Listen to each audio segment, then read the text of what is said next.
Guahusi Nick Delgado. Welcome to KUAM's live broadcast of the Great Debate hosted by the University of Guam's School of Business and Public Administration Regional Center for Public Policy. Tonight is the biggest and the final face-off before next week's general election. Again, that date is November 6th. As we've been reporting, the Gubernatorial team requested to participate in tonight's event, but were turned down by student organizers who decided that only the candidates appearing on the ballot could and should participate.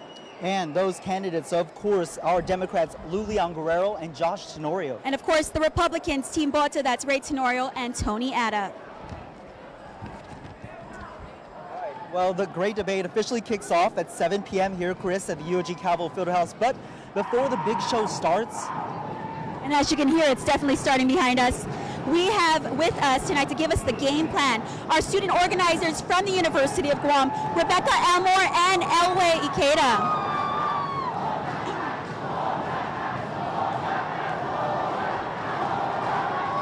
Again, Hafide, Rebecca and Elway. Hey, so the crowd's really starting to fill up here in the field house. This is always the most popular debate of the election season, but tonight's event is actually different from the past. You know, every election season is a different animal, and the Great Debate is no different, but this year you can expect that the students worked very hard to put on an event of this caliber, and we're very proud of our students, and we just want to take a moment and commend them. We also understand that the candidates weren't so happy about the media getting involved in tonight's debate. Can you speak to that? Well, first of all, we're honored to be to take part in this great platform for the people. We're learning; it's a learning experience, and of course, I think we're all very passionate about our politics. We take it to heart, so we're just very proud to bring that to the platform. And of course, it's the students' debate, and ultimately the students chose to have the media, so that's why you're all here tonight. Yeah, so with that said, what about the other rounds? What are the rules of engagement? Well, it's a very simple format. There's going to be an opening and introductions, rounds 1, 2, and 3. There's a media round, of course, which should be exciting, so definitely stay tuned for that. But again, there's a lot that could happen, so just have to watch. You know, last week, like I was saying earlier, the Gubernatorial team asked to participate. What was the final determination? What was the final factor that decided why they weren't allowed to participate? Right. So that's something we've looked at. We're trying to be consistent. We're looking at tradition. What we're doing tonight is we're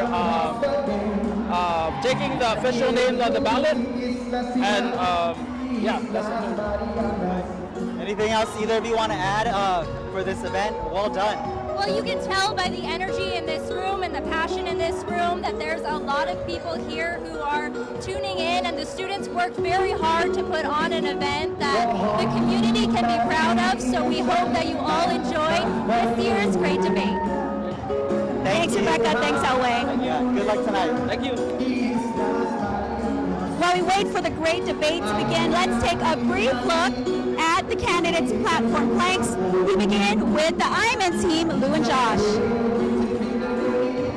Under a Leon Guerrero Tenorio administration, Lou and Josh plan to ensure a government worthy of your trust by developing a comprehensive socio-economic development plan with input from all sectors of the community and all 3 branches of government. They also plan to establish an action group to review all government laws, rules, and regulations, as well as instituting a new wage study. Lou and Josh plan to improve economic growth by instituting a series of tax credits for small businesses with gross income of less than $500,000 annually.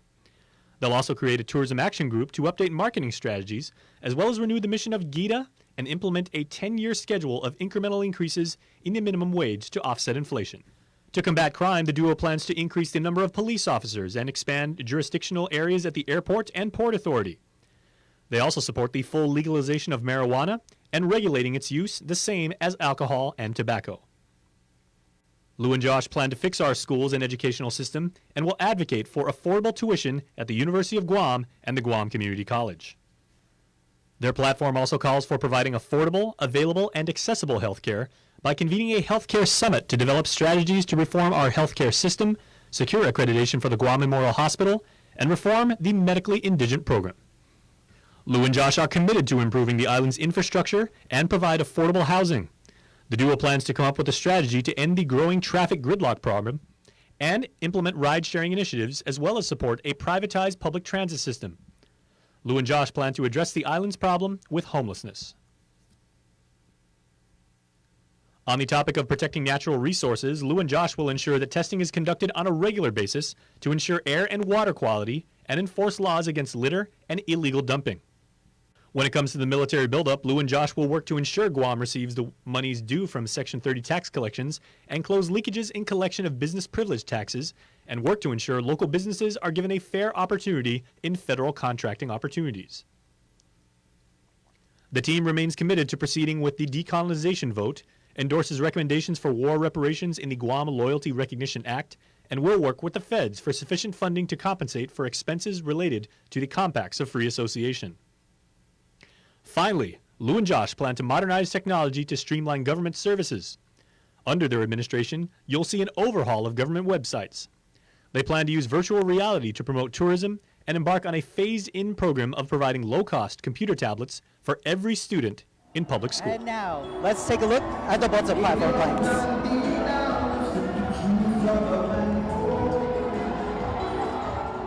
Under a Tenorio administration, they plan to grow and diversify tourism markets and recapture the Japan market.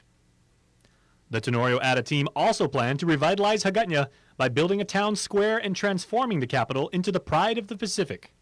They will focus on capital improvement projects that bring culture, government, commerce, and tourism into Hagåtña. The duo will pilot new industries that can contribute to Guam's economy and support initiatives that allow farmers and entrepreneurs the ability to scale commercial farming to offset millions of pounds of produce shipped into Guam. Tenorio will work on what they call a business light license, or a same-day business license for businesses related to consulting, rental properties, or home-based businesses, or interests that do not have public health or major public health or safety issues. The Republican team plans to grow and support workforce development opportunities and advocate for the local small business opportunity. They additionally plan to provide children in low-income environments with tuition-free college assistance to Guam colleges and trade schools. Under their administration, they will support an education system where high school students may select a trade school track during freshman year, and 4 years later, graduates from high schools with a specific trade in carpentry, masonry, electricity, plumbing, automotive, and technology. They plan to make large investments in e-government and ensure there is access to more information online with a focus on changing the customer experience. The team plans to implement its GUMA 2000 affordable housing initiative, which is aimed at reducing the cost of home ownership for 2,000 first-time homebuyers. Tenorio and will also push for H-2B skilled labor projects outside the fence and will work proactively to fill the labor shortage to Guamanians with initiatives like their tuition-free college program. As for healthcare, Tenorio and remain committed to fully funding the Guam Memorial Hospital and to modernize the agency. The Republican duo plans to hit crime at the core by investing in anti-drug campaigns at schools, as well as community programs and projects to keep kids occupied after school and away from juvenile delinquency and drugs. They also plan to expand public safety presence with initiatives like the Mandanya Drug Task Force and the Neighborhood Watch program. Additionally, they will invest in public safety technology and systems.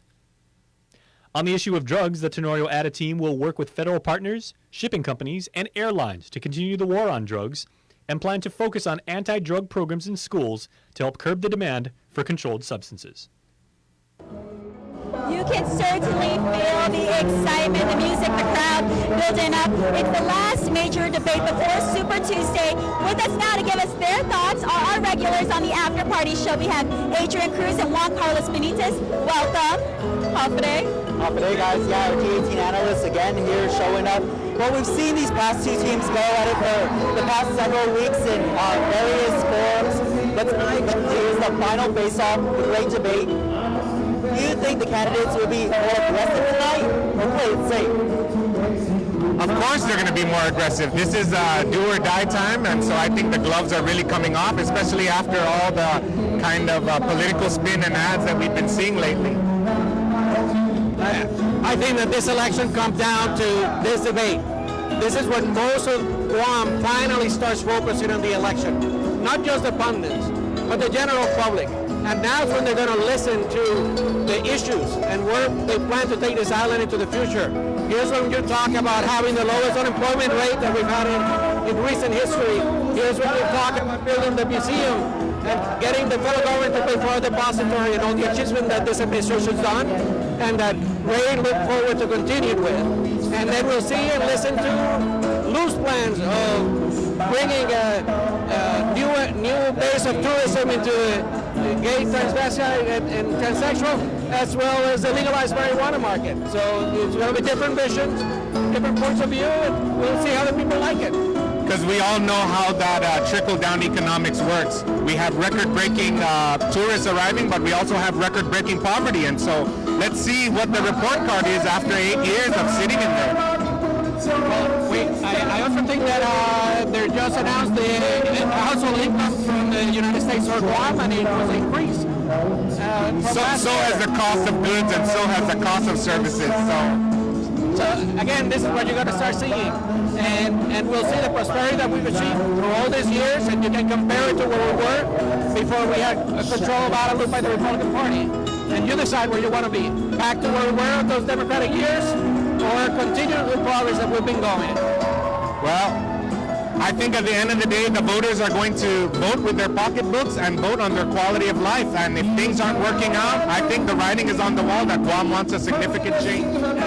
And I agree. I think quality of life, it is an important issue. As Lou has said, the quality of life of the unborn is going to be very important for us and all of us in this room today. It's easy for you and I to sit here and say that we're going to say that Lou is for abortion and things like that. Yet who cares when you have a lieutenant governor who says that they won't allow for employers to mandate insurance for their employees, which means you can have a baby but you can't afford to take care of it. I think it's a really bad thing to have somebody who has a child and has to face whether they're going to pay for healthcare costs or whether they're going to put gas in their car. I'm intrigued because I truly believe that if I have to choose who's going to make sure that the single mother has more of an income to sustain herself and her unborn child so we can move through the way through an option, I tend to believe that it is a pro-life candidate versus a pro-choice. Well, you should ask Ray Tenorio's ex-wife how a single mother was able to raise kids on a salary like that when he wanted to fit with them. Is that your belt? I thought we were going above the belt. We're trying to go personal attacks and. No, but I mean, if we're going to say that. No mudslinging it. Let's just go on the issues and the substance. I think Ray has it. It's going to be very interesting. You're going to see the excitement. The momentum is shifting, and it's coming to our side. You saw it on the rallies yesterday, and you're going to see it today. You know, if you want to talk about below the belt, I think we've all seen the ads as of late, so.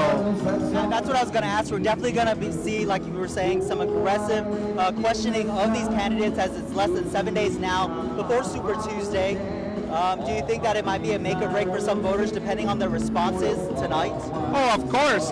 There's always going to be independent and swing voters that are really focused on the issues and are going to make a decision after tonight. So this is a key time for both candidates to try to sway those people who until now kind of have left politics on the shelf and are really going to make up their minds now. I think when you look at the Guam voter, it's a very intelligent voter. People here love to vote. It's compared to the nation. It is great to see. I expect at least a 75% turnout on this general election. And the voters don't really react to just this negative stuff. They're going to actually look today for substance. They're going to want to see what are your plans, how are you driving this economy, how are you going to make it work and survive. And it's not going to be on corporate welfare. It's not going to be on providing additional corporate benefits, but really looking at how they trickle this down to our people, our education. You know, we talked about the cost of living and providing a working wage for people. In order to get a working wage, people need to have an education of at least a 2-year college. And it's about time that the people of Guam and the government of Guam says, we have to afford it. We need to figure a way to make it happen. Because if not, our people will continue to be earning this low minimum wage and not have the quality of life they deserve. Well, they had 8 years to make it happen, and I don't see it, so. Yeah, it'll be the first year of Ray Tenorio. You know, speaking of the candidates, what are your thoughts on the student organizers shooting down the Aguilam-Tiaco team for participating tonight? Well, you know, that's in their purview. That's their right. They're the ones who are throwing it. And of course, I think what they wanted to do is the people that actually made it through the primary election. And unfortunately, Frank didn't make it through the primary election, so he's not here today. I don't know, what do you think? I think it's a bad precedent. If there's freedom of expression that should be, it's at the university, where all voices should be heard and provided a venue to do that. I truly feel that the decision to not allow them to be here where they have been recognized by the election commission was a mistake. What we're creating is a precedent that creates a two-party system.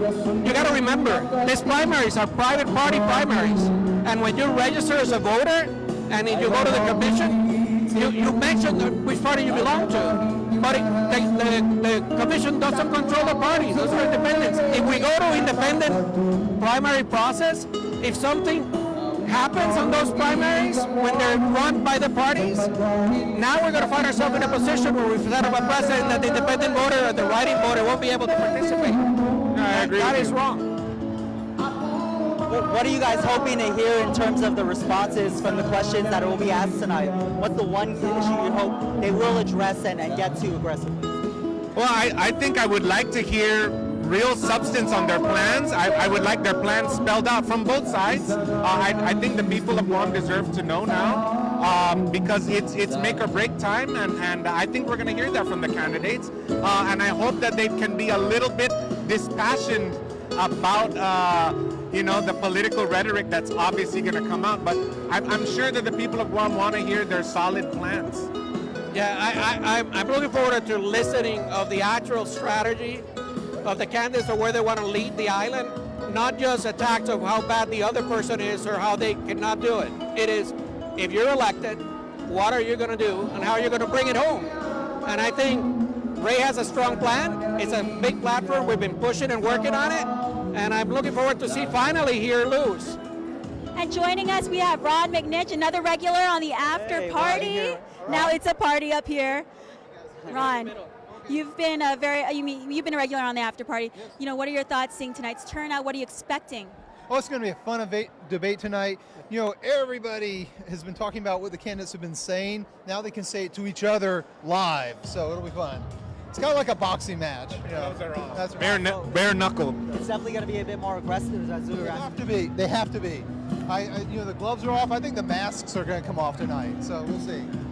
We've seen a lot of social media ads. You know, how has social media changed the election, the campaign season? No, I think that the key is that people see the actual candidates tonight talking for themselves. That's the key. When we hear them talk for themselves against each other, that's the key.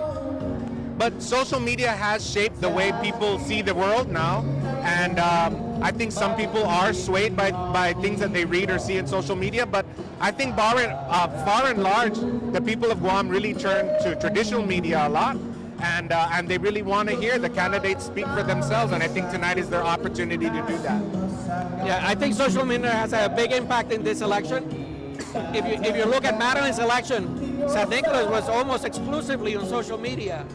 And but it is important on when you're talking about a governor, that face-to-face interaction, that shaking of the hand, having the opportunity to listen to them and for them express their issue and to ask for their vote. Really, really, honestly. Last thoughts? Well, I wish the best of luck to them, and may the odds be ever in their favor. And we'll see how it goes at the end of the night. Game on, right? Game on. I'll take the luck and look forward to celebrating afterwards. Gentlemen, thank you. And that's it for us for now. It's time to throw it over to the big stage where the University of Guam's 2018 Great Debate is set to begin with the Bendición with the Manielu Cultural Arts Program led by Luke Titautau.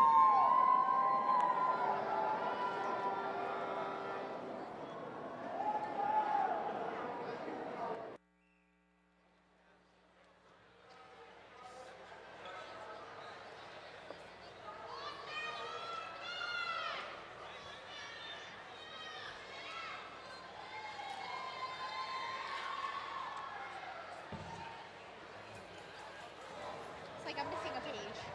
What happens when it's back to back?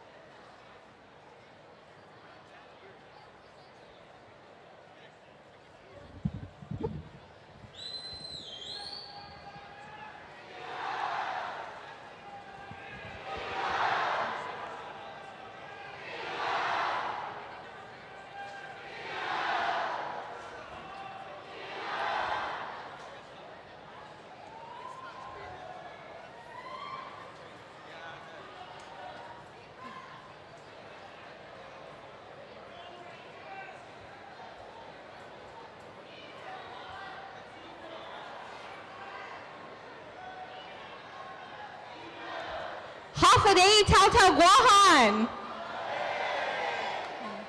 How's everyone doing tonight? Before we begin tonight's event, we have a very special presentation for you all. Led by Mr. Luke Tao, please welcome to the stage from the beautiful village right here in Manilao, the Manyetlu Cultural Arts Program, to lead us in the bendition.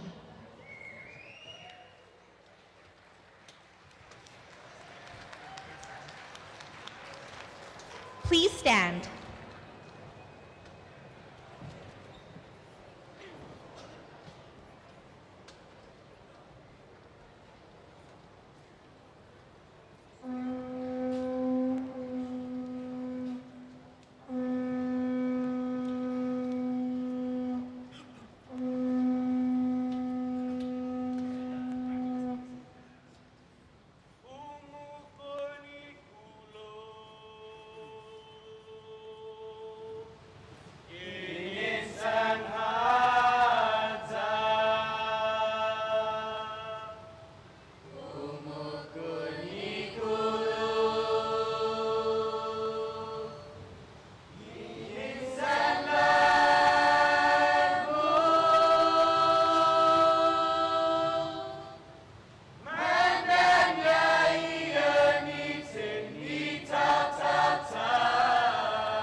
let's give the Manetlu Cultural Arts Program another round of applause.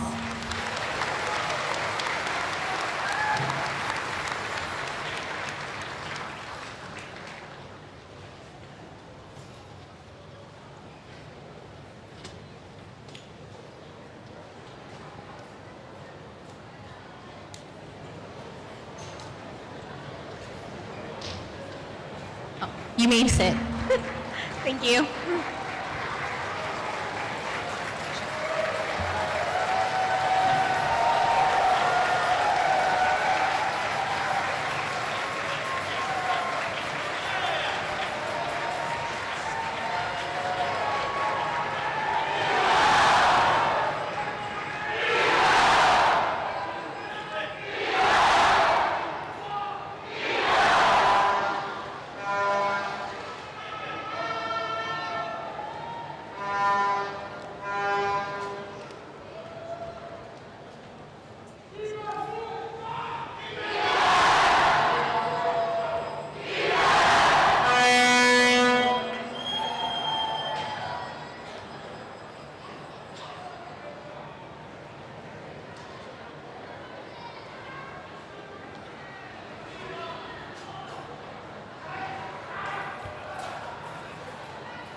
Off the day, ladies and gentlemen.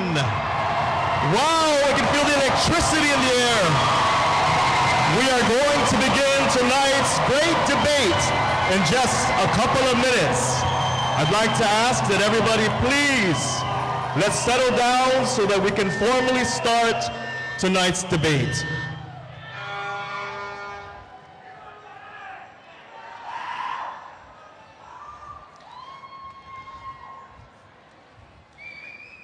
Ladies and gentlemen, welcome to the great gubernatorial debate of 2018.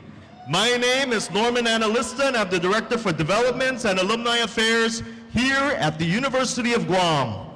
And I am Melissa Kanata, an alumna of the University of Guam's Masters of Public Administration program. We are honored to be your Master and Mistress of Ceremony for tonight. The Great Debate is one of the most anticipated events culminating the gubernatorial race in any election year.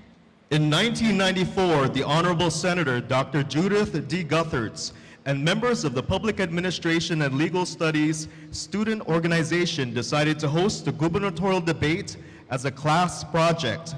Little did they know that class project would start a tradition here at the University of Guam.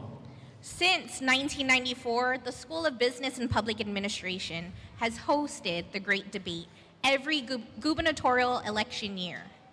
Over the years, the debate has grown significantly in stature and prominence into the event that you will all witness tonight. Tonight is our 7th Great Debate over the last 24 years. The people of Guam are very passionate about their politics, and this election season is nothing short of testament to that. You can expect that when these gubernatorial candidates face off in a few moments for the largest and the last debate, just days shy of the of the general election that history will forever be etched this night. The roar of this crowd and the energy of those watching at home live stream will remember an event so grand that nothing is more befitting than to call it the Great Debate. And now, the moment you have all been waiting for. Let's introduce our candidates. Ray Tenorio is Guam's 9th Lieutenant Governor and is serving his 2nd consecutive term with Governor Eddie Calvo.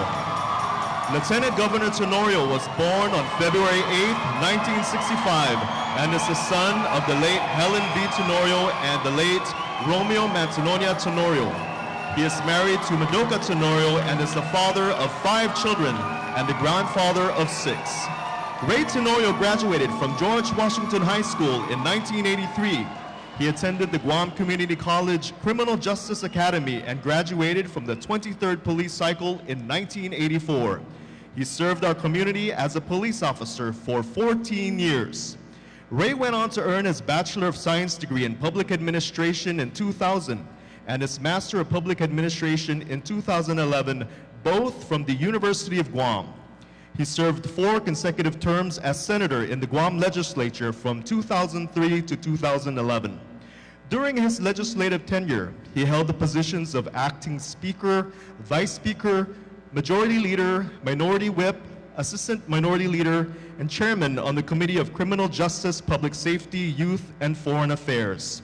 As a senator, Ray introduced his first piece of legislation called Students First. It prioritized education funds in the classroom for books, supplies, equipment, and teacher salaries. As Lieutenant Governor, Ray oversees public safety and the island-wide beautification task force. Ray Tenorio has made it his mission to provide Guam's next generation with the opportunity to attend college or trade school tuition-free. He believes that Guam's future rests in the hands of our children. Tony Atta's humble beginnings as the son of a local businessman and former Guam senator influenced him to continue his family's legacy of service. First, as an active duty service member for the United States Army, then as a private businessman for over 16 years, before finally turning his skills towards government service. In June of 2009, Tony accepted the appointment by then Governor Felix Camacho to be the director of the Department of Youth Affairs, where he encouraged troubled youth to build a better future for themselves. As a member of the 31st Guam legislature, Tony authored over 24 laws dealing with economic development, open government, education, public safety, and public health. He continued to focus his efforts throughout his time in the legislature on issues affecting quality of life of the people of Guam. In 2014, Senator Tony Atta introduced what will go down as one of the strongest laws in Guam's history, the Castle Doctrine Law, empowering Guam homeowners with the right to defend themselves and their family. The Castle Doctrine, signed by Senator Atta's long list of laws, joined with Senator Atta's long list of laws that are meant to protect our people, especially women and children, from violent offenders, including Public Law 32-116, which increased the punishment for armed carjacking. This also allowed first-time domestic abusers to immediately get counseling and clinical treatment instead of jail time. Ladies and gentlemen, please welcome to the stage the Republican team of Ray Tenorio and Tony Atta Bota. We come from here and from there. We come from everywhere. We come in all shapes and colors, but we're all sisters and brothers. What makes us unique is what brings us together to share love for our island and help to make it better. We are Guam, we are Guam, an island full of pride. We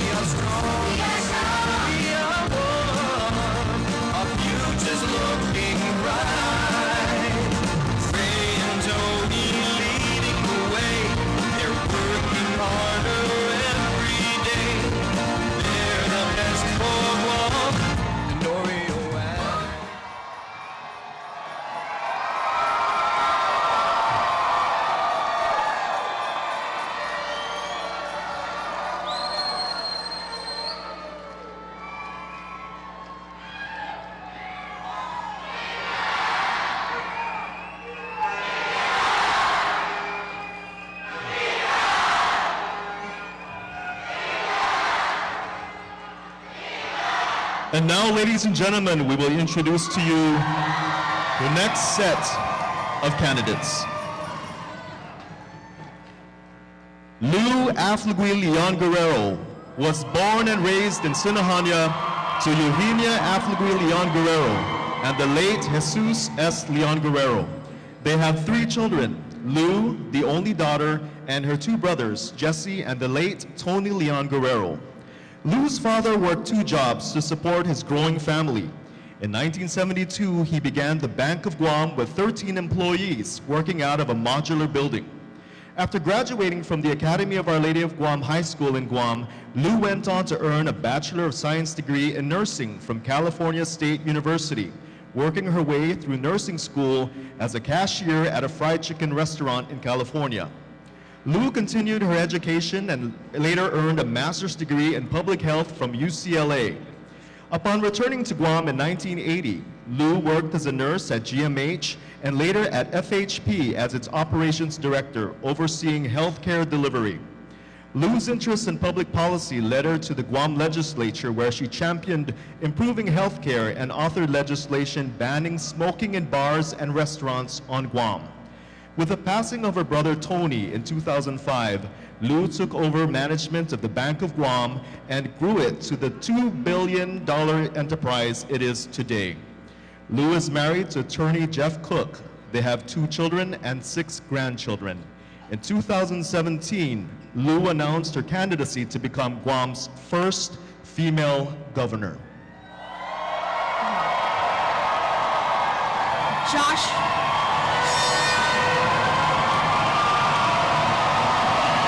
Joshua Franquez Tenorio is currently the Vice President of Guam Auto Spa.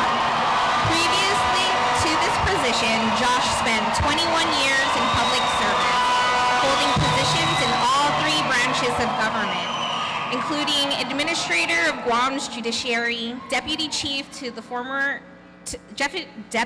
of Staff to former Governor Carl Gutierrez, and Legislative Assistant to former Delegate Robert Underwood in the United States House of Representatives. Josh was born and raised on Guam, growing up in the village of Sinohanya. He is a graduate of the Guam Community College and received his undergraduate degree from the University of Guam.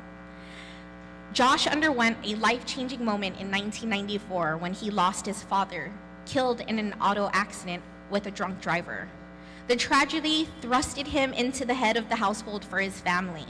This experience gave him an ever greater appreciation and understanding of the struggles and challenges of working families and the impact that public policy places on our island. Josh's professional experience from both public and private sectors will help his running mate, Lou Leon Guerrero, reform government of Guam. Josh understands how government works and knows that under a Leon Guerrero Tenorio administration, it will work more efficiently and effectively for everyone. Josh has also been very involved with promoting Guam's cultural heritage and celebrating the diversity of our island. He served as chair of Guam's Preservation Trust and Pa'a Tautantanu. Future generations can be assured to receive the cultural gifts entrusted to us with Josh's continuing interest and love of culture and history. Please welcome to the stage the Democratic team of Lou Leon Guerrero and Josh Tenorio. I'm in with Lou and Josh.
If we can get everyone to please stand for the national anthem and the Guam hymn. At this time, I would like to call Joe Guam. Oh, say can you see by the dawn's early light what so proudly we hailed at the twilight's last gleaming, whose broad stripes and bright stars through the perilous fight o'er the ramparts we watch, we're so gallantly streaming, and the rocket's red glare, the bombs bursting in air, gave proof through the night that our flag was still there. Oh, say does that star-spangled banner yet wave o'er the land of the free and the home of the brave.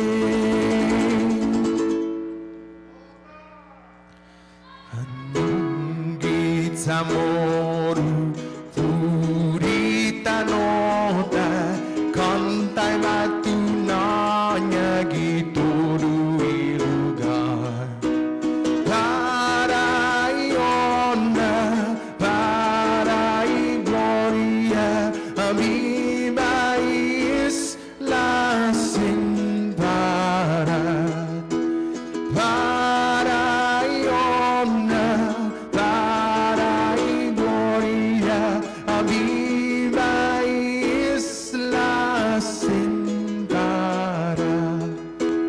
Todo y tiempo y paz para hita dan gini langit na bendisyon.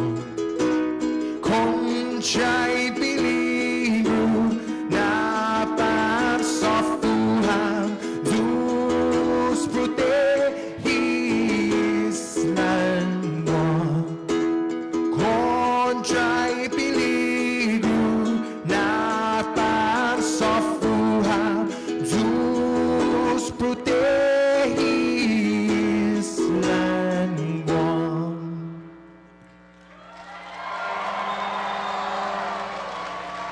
Thank you, Joe Guam. Everyone, you may please be seated.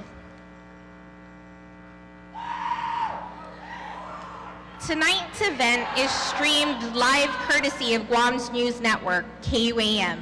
We also have an American Sign Language interpreter available on hand to assist our viewers here in the audience and those watching on broadcast. Before we move any further in the program, we would like to make some important safety announcements. Ladies and gentlemen, in the event of an emergency, all 4 exits are open. Now, these exits must remain clear throughout the event. We ask that you do not congregate around these areas. Should these areas be blocked, the ceremony will stop until the exits are once again clear. In the event of an emergency, assistance for disabled persons will be available, and AEDs are also available on site.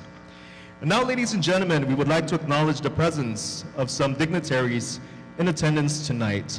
And in line with the protocol of the University of Guam, we would like to first recognize the leadership of the university that is here. And representing the UOG Endowment Board of Directors, we have Mr. Jesse Leon Guerrero, who is the director. Representing Ms. Elaine Cruz Jones is Mr. Juan Carlos. Also with us tonight is the 11th President of the University of Guam, Dr. Thomas Price, along with his wife, Patty Price. A warm hafade as well to Dr. Anita Borja Enriquez, who was our Senior Vice President for Academic and Student Affairs. And Mr. Randy Wiegand, who is Vice President for Administration and Finance. Also with us tonight is the Dean for Enrollment Management and Student Success, Lawrence Camacho, as well as Dr. Alicia Uggan, who is the Interim Dean of the School of Education. Also, we have Dr. Mary Cruz, who is the President of the Faculty Senate. We also want to recognize the presence of Dr. Austin Shelton, who is the Director for the Center for Island Sustainability here at the University of Guam. As well as Dr. John Rivera, who is the Director for the Regional Center for Public Policy, as well as Mr. Jesse Kenga, who is the Assistant Director for the Regional Center for Public Policy.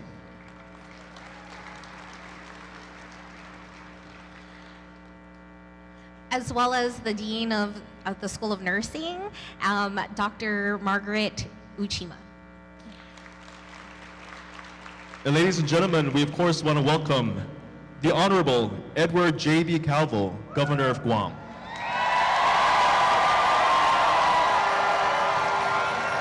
As well as the Honorable Raymond S. Tenorio, Lieutenant Governor of Guam and candidate for governor.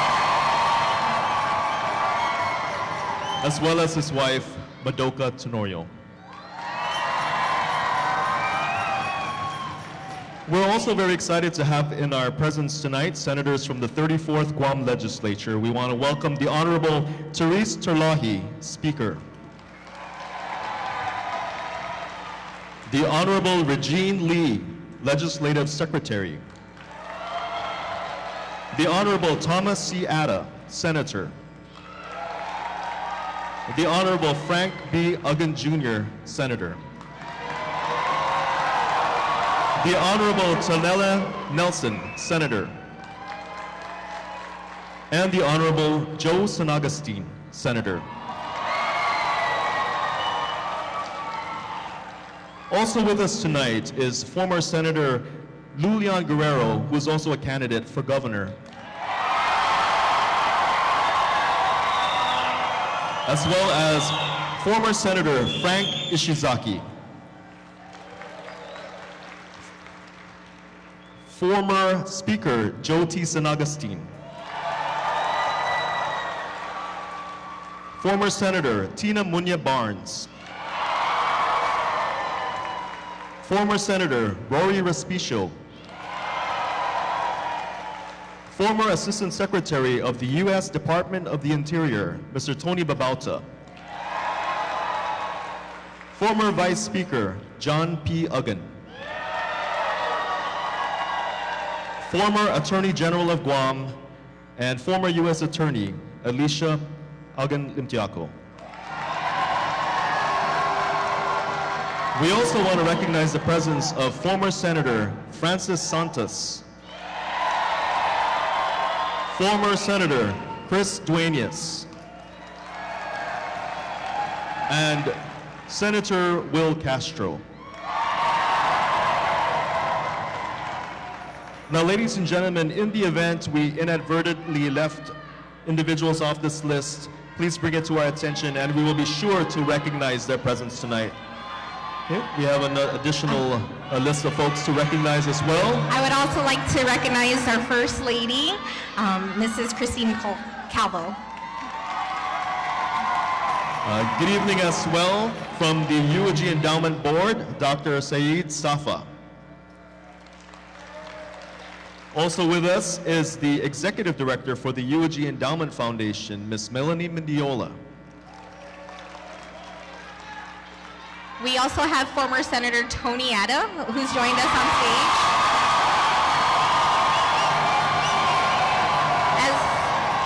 As well as the Dean of the School of Business and Public Administration, also on our stage, Ms.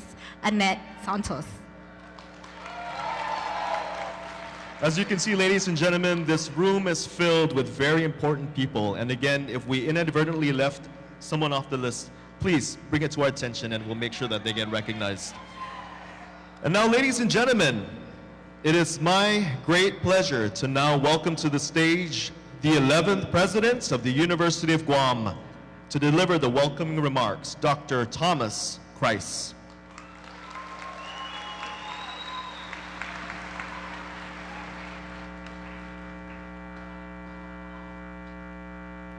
Thank you, Norm. Thank you, Melissa. Thanks for all the energy in this room. It's really very inspirational.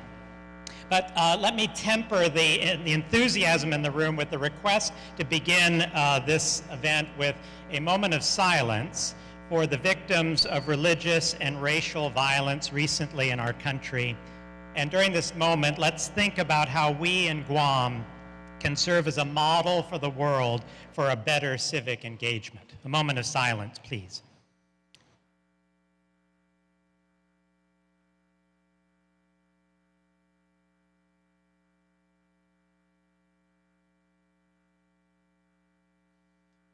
Thank you.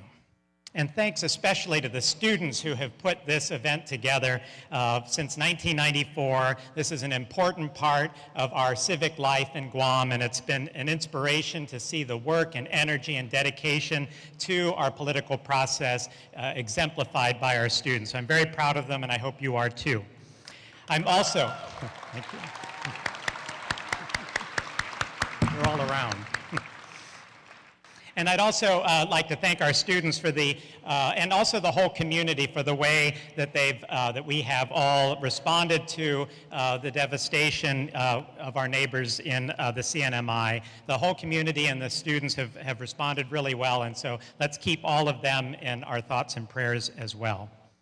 And a final thank you to the students for the energy and the hope that they give. It's a great privilege to be at the University of Guam. It's a tremendous privilege to work with our students and our faculty and our staff and our administrators and our alumni to make this institution better. And I like to say that to build a better Guam, build a better University of Guam. And thanks to the Board of Regents of the University of Guam, thanks to all the public officials who are here, thank you for your spirit of public service that we're celebrating this evening. Biba UOG, Biba Guam.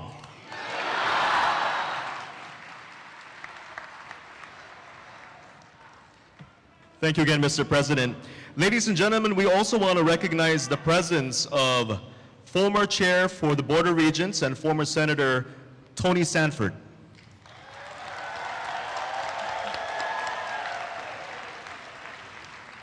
And now let us begin our debate.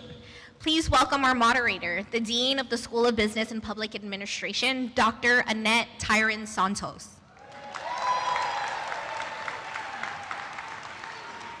Buenas and happy day, todos hamzu.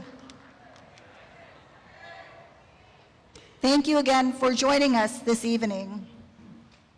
The order of tonight's program was determined by coin toss on October 22nd. Instructions for the different rounds will be given throughout the night. Our official timekeepers, located on the floor space right here in the front of the stage, will regulate the response time for each candidate. There is a screen that will count down the time. Warning cards will be held up to warn against the time and the buzzer. May we get a sample buzzer ring, please? The buzzer will go off when time has expired. When the buzzer goes off, your time is up, and I will move on with the program. We understand how excited everyone must be, but the audience is asked to be courteous and display proper decorum to all speakers and not interrupt their presentations. Your cooperation is sincerely appreciated. The first part of our program tonight will be the opening statements. Candidates, are you ready? All right, let's begin. For the opening statements, each team will have 2 minutes. The teams may each decide how they will present their opening statements. They must, however, stay within the allotted time. The Democratic team of Lou and Josh, you're up first.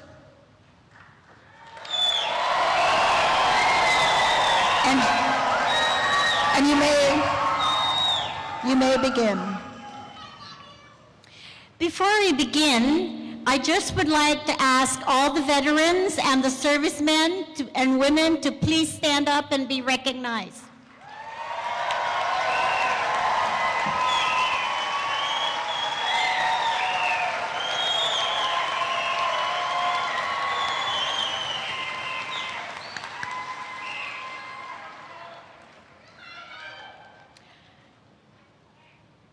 Now I will begin. Half a day. I want to thank and commend the students and faculty who have organized tonight's great debate. For nearly a generation, thanks to the work of the Triton community, voters have compared each candidate and their platforms, judging for themselves who has earned the great responsibility of leading our island into the future. While this debate has seen many different candidates for governor, the problems we face as a community have not changed. They've simply gotten worse. Our schools are crumbling, our teachers feel abandoned by a back-breaking bureaucracy, Simon Sanchez is still not built, GMH has lost its accreditation, quality healthcare is out of reach for too many of our people. Crime is up, our trust in government is down, our streets are not safe. The number of police officers on duty is half what it should be, and good, honest people are working harder but earning less. These are the issues that matter. That is why Josh and I have proposed a comprehensive plan to kickstart our economy, create jobs with rising wages, fight the root causes of crime, fund our schools, and make our classrooms safer places to learn. Not surprisingly, the career politicians want to talk about anything other than their record of failure, choosing instead to lie and distort the truth. But no attack ad has ever educated a child, created a job, or helped a struggling family. That, my friends, is the Thank you to our Democratic team.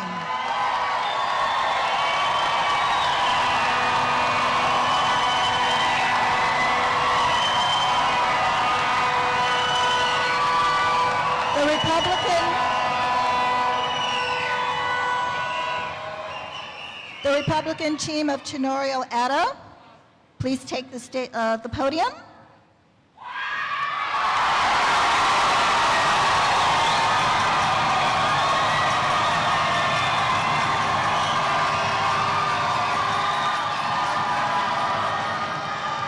You may begin.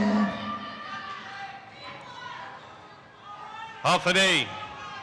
Governor Calvo, First Lady Christine, our friend Senator Rogan, U.S. Attorney Alicia Limtiaco, you should be part of this debate tonight. Our island's future is bright.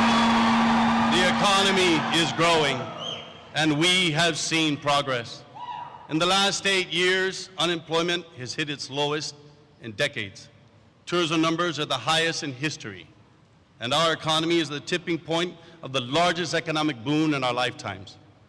While the next governor must continue our progress, this election has become far more important than any prior election. It is now about the moral direction you will choose. If there is any doubt, just look to the 10 Commandments. Thou shalt not kill. This is where my opponent and I disagree. Lou supports abortion. I support life. Lou supports abortion. Governor Gutierrez and his First Lady, Jerry Gutierrez, support life. Senator Dennis Rodriguez and his wife, Lena, they support life. Frank and Alicia both support life. We have other differences too. Lou believes if you're not born on Guam, you're not qualified to lead. I believe leadership is not about your race, it's what's in your heart. On Sunday, Lou said she will fight for the real people of Guam. Tony and I will work for all the people of Guam. She believes cutting government employees and jobs is the solution to improving government. I believe our employees are our greatest asset. This election is about the soul of our island. Our island has taught me respect for life, respect for everyone. Suzus Masi, good night. Thank you.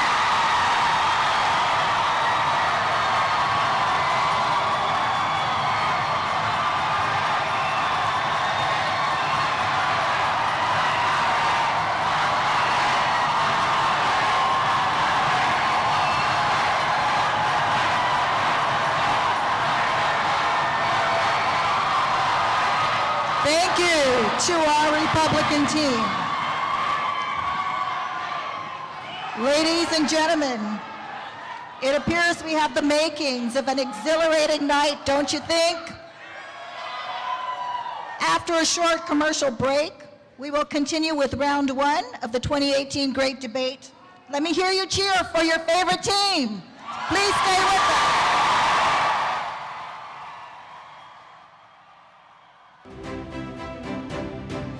Special thanks to Docomo Pacific.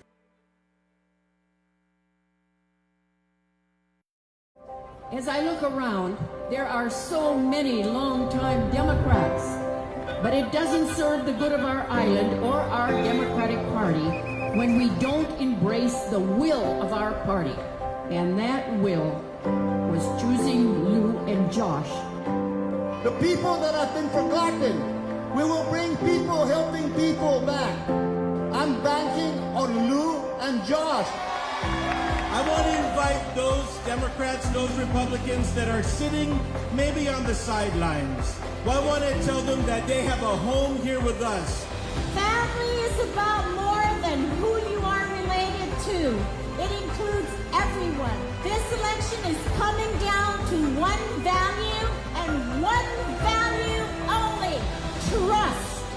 Who will you trust to protect the people of Guam? I'm Lou Leon Guerrero, and I approve this ad. As a senator, I witnessed the commitment and relentless effort of Senator Frank Uggan on behalf of the disadvantaged members of our community. As a lifelong educator and superintendent, I watch Alicia Limchaco work hard as Attorney General to ensure that our students attended schools that met health and safety standards. As your fellow citizen and as a mother, I support the Uggan Limchaco team because they are the best prepared to lead Guam. Because they put God, they put life, the protection of life first before everything else. Please write in Frank Uggan and Alicia Limchaco.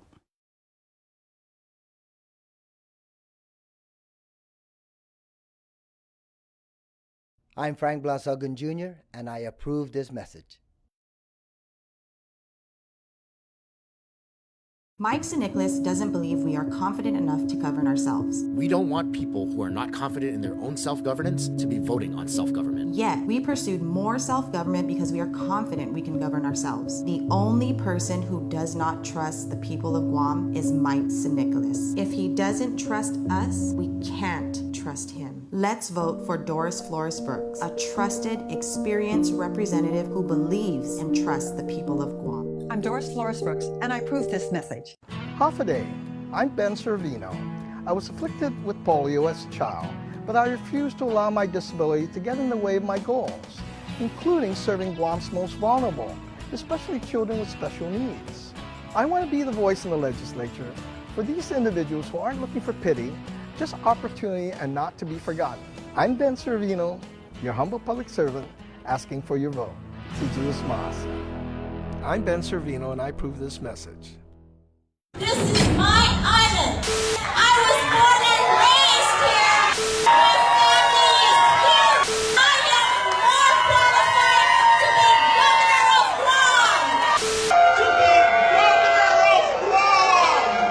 My family and my friends need and deserve a better Guam.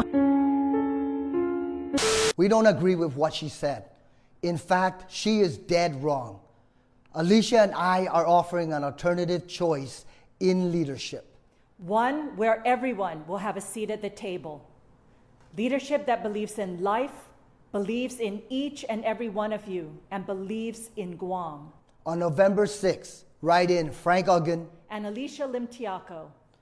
Thank you, Sidus Masi, and maraming salamat po. I'm Frank Blas Uggan Jr., and I approve this message. No matter where you come from. We have Palauans here, we have Chukis here, we have Filipinos here, we have Japanese here, Chinese, Korean. We have every ethnicity that you can imagine. You are Guam. We are Guam. This is my island. I am from here, Ray. I was born and raised here, Ray. My family is here, Ray. And I am more qualified to be governor of Guam.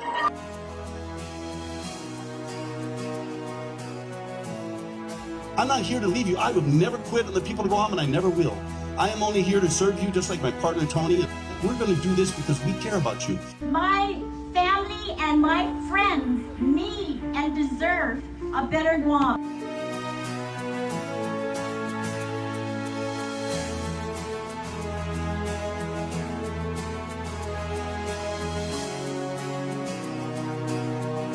I'm Ray Tenorio, and I approve this message.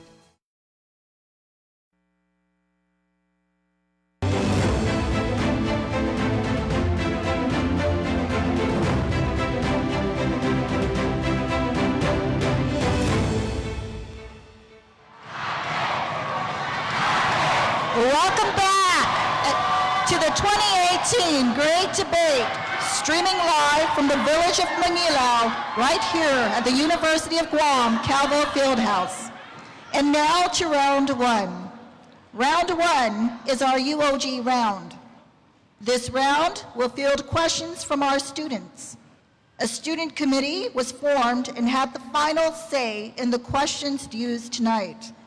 The questions were not released in advance, and were only known to a few select students. The same question will be asked of each camp, and each camp will have 2 minutes to respond to the question posed. The questions will be asked by our Fanutanan graduating candidates for the Master of Public Administration. May I ask the candidates for governor to approach their respective podium.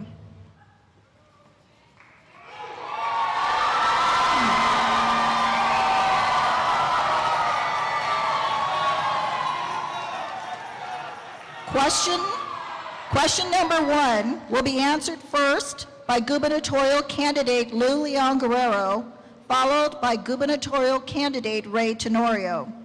Chanel Mendiola will read question number one.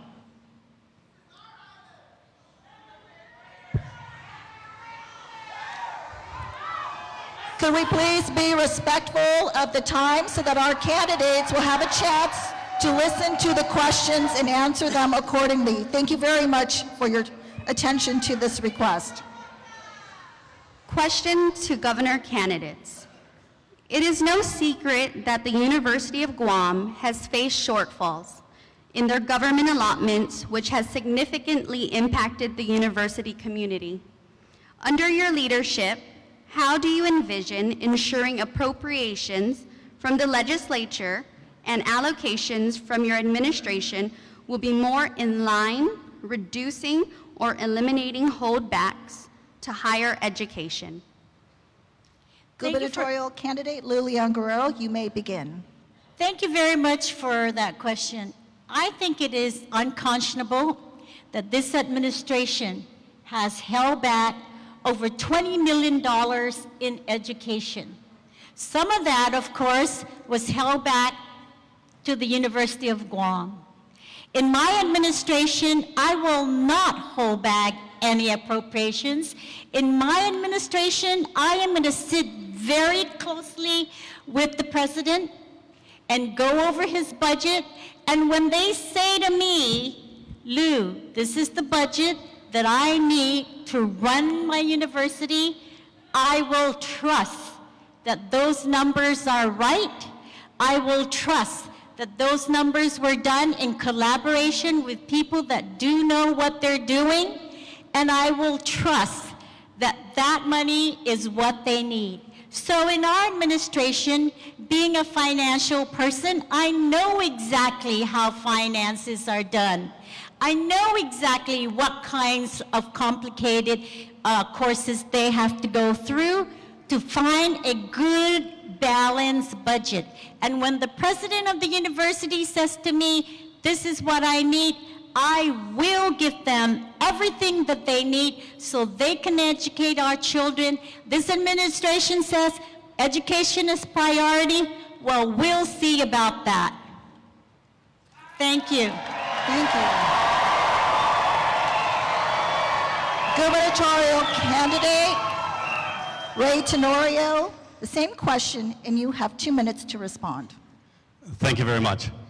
I'm a graduate of the University of Guam with my bachelor's degree and my master's in public administration. There is no candidate on this stage who will show more passion and dedication to this university than Governor Ray Tenorio. Ladies and gentlemen, we in the government, we don't run like a bank, we run like a government. We have to treat each one of our agencies like members of our family. If one member of the family has a shortfall, like the Guam Memorial Hospital, and it's got a $30 million deficit, we can't just give the appropriations that are allotted, because the cash flow has to meet the expectations and the needs of the people of Guam. In order for us to be able to, and I worked with the prior president to make sure that we ensure that the finances, make sure that the scholarships, make sure the pay, make sure everything gets taken care of. Because ladies and gentlemen, we are a family. All of us, all the government agencies have to work together. When there's a shortfall or a dip in the revenue, we can't just give you money we don't have in the bank. That's not the way the government works. I know Lou has been out of the government for a long time, but the way we manage our finances, we take care of everybody. If we can't buy the supplies of the hospital, we can't give the allotment when the cash is not there. We have to meet everyone's needs. Ladies and gentlemen, if it's his will that I become governor, I'll be so honored, but I will work with the University of Guam. You know my dedication is to give free education and college for our next generation of students, because that's the solution. We will give you the money, we'll give you the appropriation, make sure everything meets its needs, because ladies and gentlemen, this is about all the people of Guam. Sus Masi. Thank you.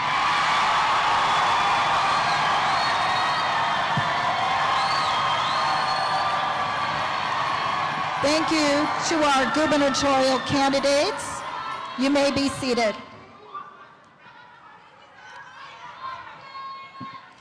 May I ask the candidates for Lieutenant Governor to approach their respective podiums.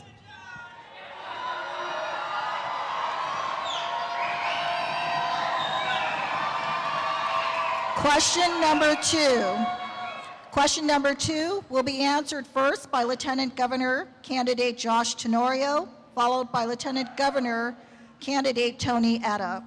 Leo Manabusin, please read question number two.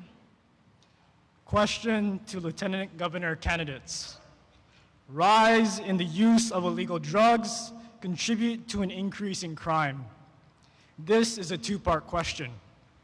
One, what steps will you take to stem the flow of drugs into our island? And two, what specific steps will you take to reduce the abuse of drugs?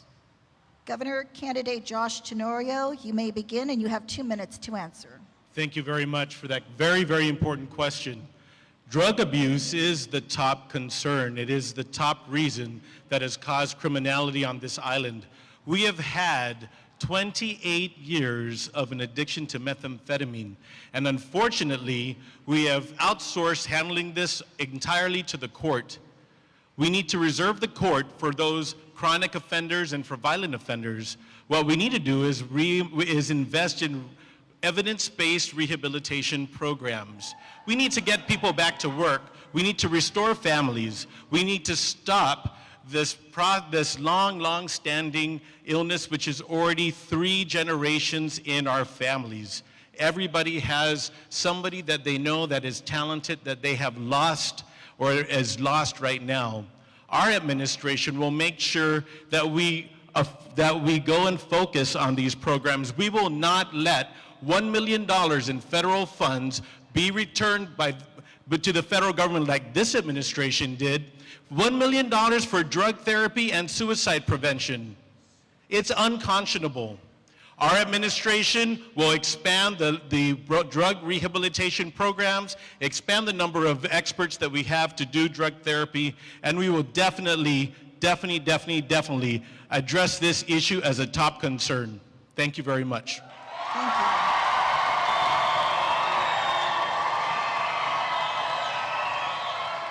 you.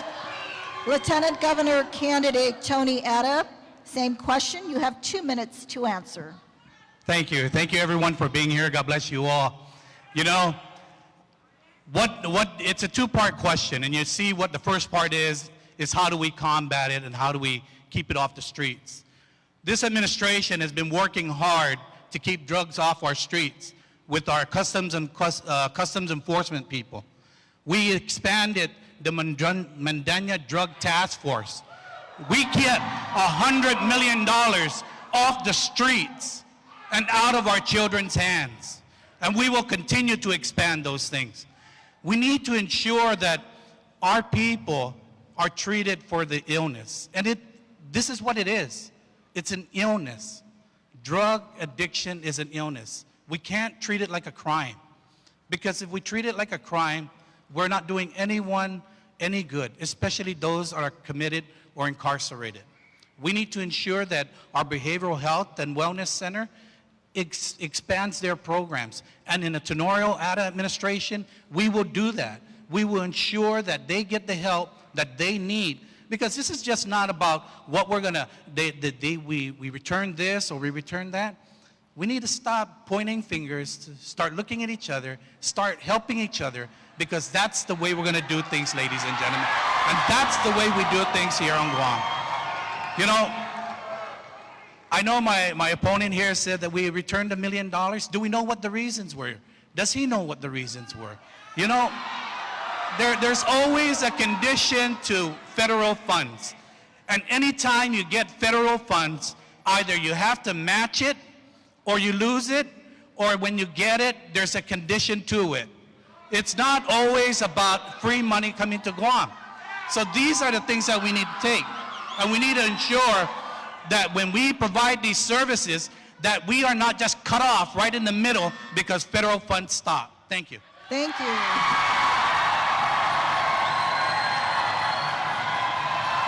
Thank you to our Lieutenant Governor candidates. May I ask the candidates for governor to return to their respective podiums. Question number 3 will be answered first by gubernatorial candidate Ray Tenorio, followed by gubernatorial candidate Lou Leon Guerrero. Crystal Taimanglup, please read question number 3. Question to governor candidates. The lack of public transportation is both economic and societal issue, one that often receives more talk than action. It keeps our unemployed from employment or even taking advantage of educational opportunities which will lift them out of poverty. What steps, as governor, will you take to ensure reliable and affordable mass transit is available to those who cannot afford a car? Gubernatorial candidate Ray Tenorio, you may begin, and you have 2 minutes to answer. Thank you. Afade, excellent question. Excellent question. Many people can't afford to invest in a car, the cost of fuel, maintenance, many times, especially students, individuals, many individuals with disabilities, a number of individuals in our community are struggling to be able to get transportation. I have to say, we have done some progress in that area, but we need to make more. I will acknowledge that. We've got a number of vehicles working with the fleet, working with Kloppenberg Enterprises. They have been very instrumental in increasing the efficiencies. We've seen improvements in the system, but we need to make more system improvements. These system improvements have to come from a standpoint of not just investment, but reliability.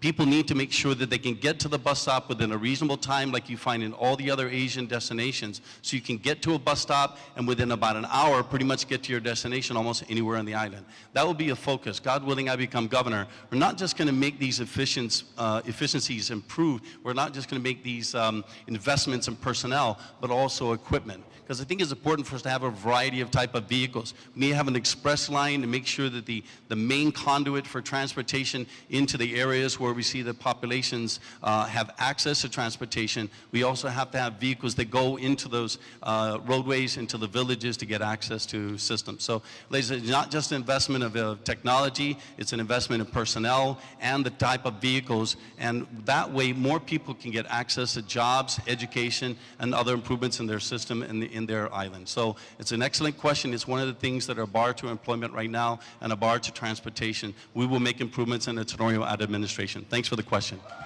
Thank you. Gubernatorial candidate Lou Leon Guerrero, same question, and you have 2 minutes to respond. First of all, I would commission a board with experts that can handle this public transportation issue. Public transportation is very critical to the livelihood of our people. Single mothers need to ride the bus to get to work. Individuals with disabilities need to have reliable transportation to get to work. People need reliable transportation. And I will make sure that we have a board that can really work out the details, can really govern the public transportation. I will also make sure that the contracts that we make are contracts that are favorable to the consumers. I will get the stakeholders together, the riders of the transportation, the providers of the transportation. I will get them together and sit down and work something out so that we can provide reliable transportation. Outsourcing the transportation is a possible option, but that needs to be decided among the stakeholders. Ladies and gentlemen, this issue about public transportation is not an issue that just came overnight. It's been there. It's been there. And so if they've made progress, Ray, you had 8 years to get the public transportation going.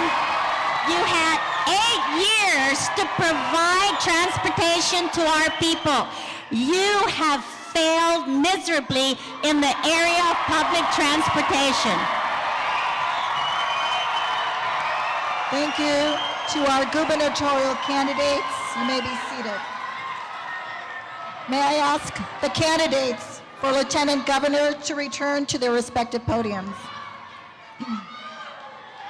Question number 4 will be answered first by Lieutenant Governor candidate Tony Etta, followed by Lieutenant Governor candidate Josh Tenorio. Elway Ikeda, please read question number 4. Question to the Lieutenant Governor candidates. The MPA graduate students behind the One Guam debate on decolonization back in May of this year did a survey, and the results showed that only 18% of people believe that there is enough education regarding self-determination and decolonization efforts.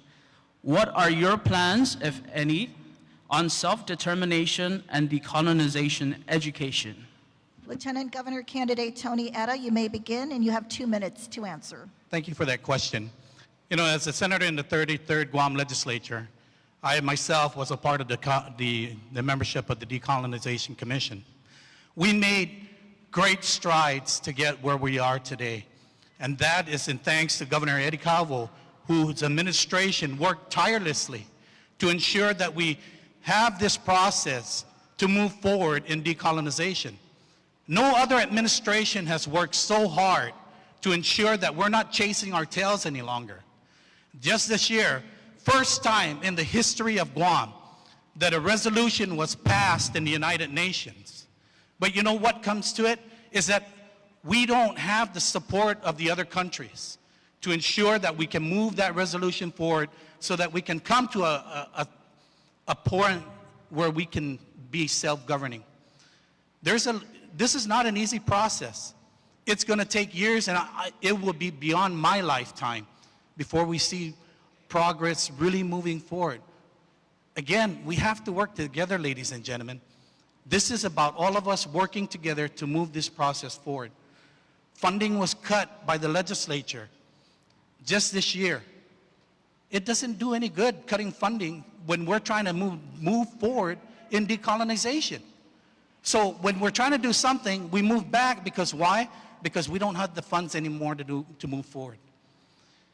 We need to ensure that appropriate funding is made to the Decolonization Commission to ensure that we get our people educated on the three different statuses that they're going for. And then once we get our people educated, we'll be able to move forward with a plebiscite and vote on it. But until then, we need to ensure we have the funding for it. And the only way to do that is to lobby the legislature to do the funding. Thank you. Lieutenant Governor candidate Josh Tenorio, same question, and you have 2 minutes to answer. Thank you for the question, and thank you for the work so far with the commission. We will take the mantle of that work, and we will complete it and have a vote during our administration. Federal funds were given by our good friend, Secretary Tony Babauta, to go ahead and get the government of Guam to go and do a contract to get an economic analysis done for all three status options. People want to understand what the economy will be like on free association, statehood, or independence. They want to know what kind of government they will have. They want to know what their citizenship will be. These are things that need to be explained to the people of Guam so that they can make a good decision. There is a historical injustice that occurred to the native inhabitants of Guam, and this process will resolve that long-standing issue. It will give justice to those native inhabitants and their descendants. And so, ladies and gentlemen, on top of that, you need to actually have a presence in Washington. Political status has a lot of things that we need to deal with. We have issues that we deal with on a daily basis that require attention of an administration. And right now, we don't have any presence in Washington, D.C. We need to be able to have competent presence in there so that we can go after and make sure that we don't return $44 million in unexpended federal funds that this administration allowed to go unexpended at a time when we had a budget crisis. Who would have thought that we'd have had a budget crisis if we're just going to be sending back $44 million of money back to the U.S. government? Does that seem fair to you? It is not fair, and we will restore fairness to the government of Guam. Thank you to our Lieutenant Governor candidates. Candidates, please stay at your podiums.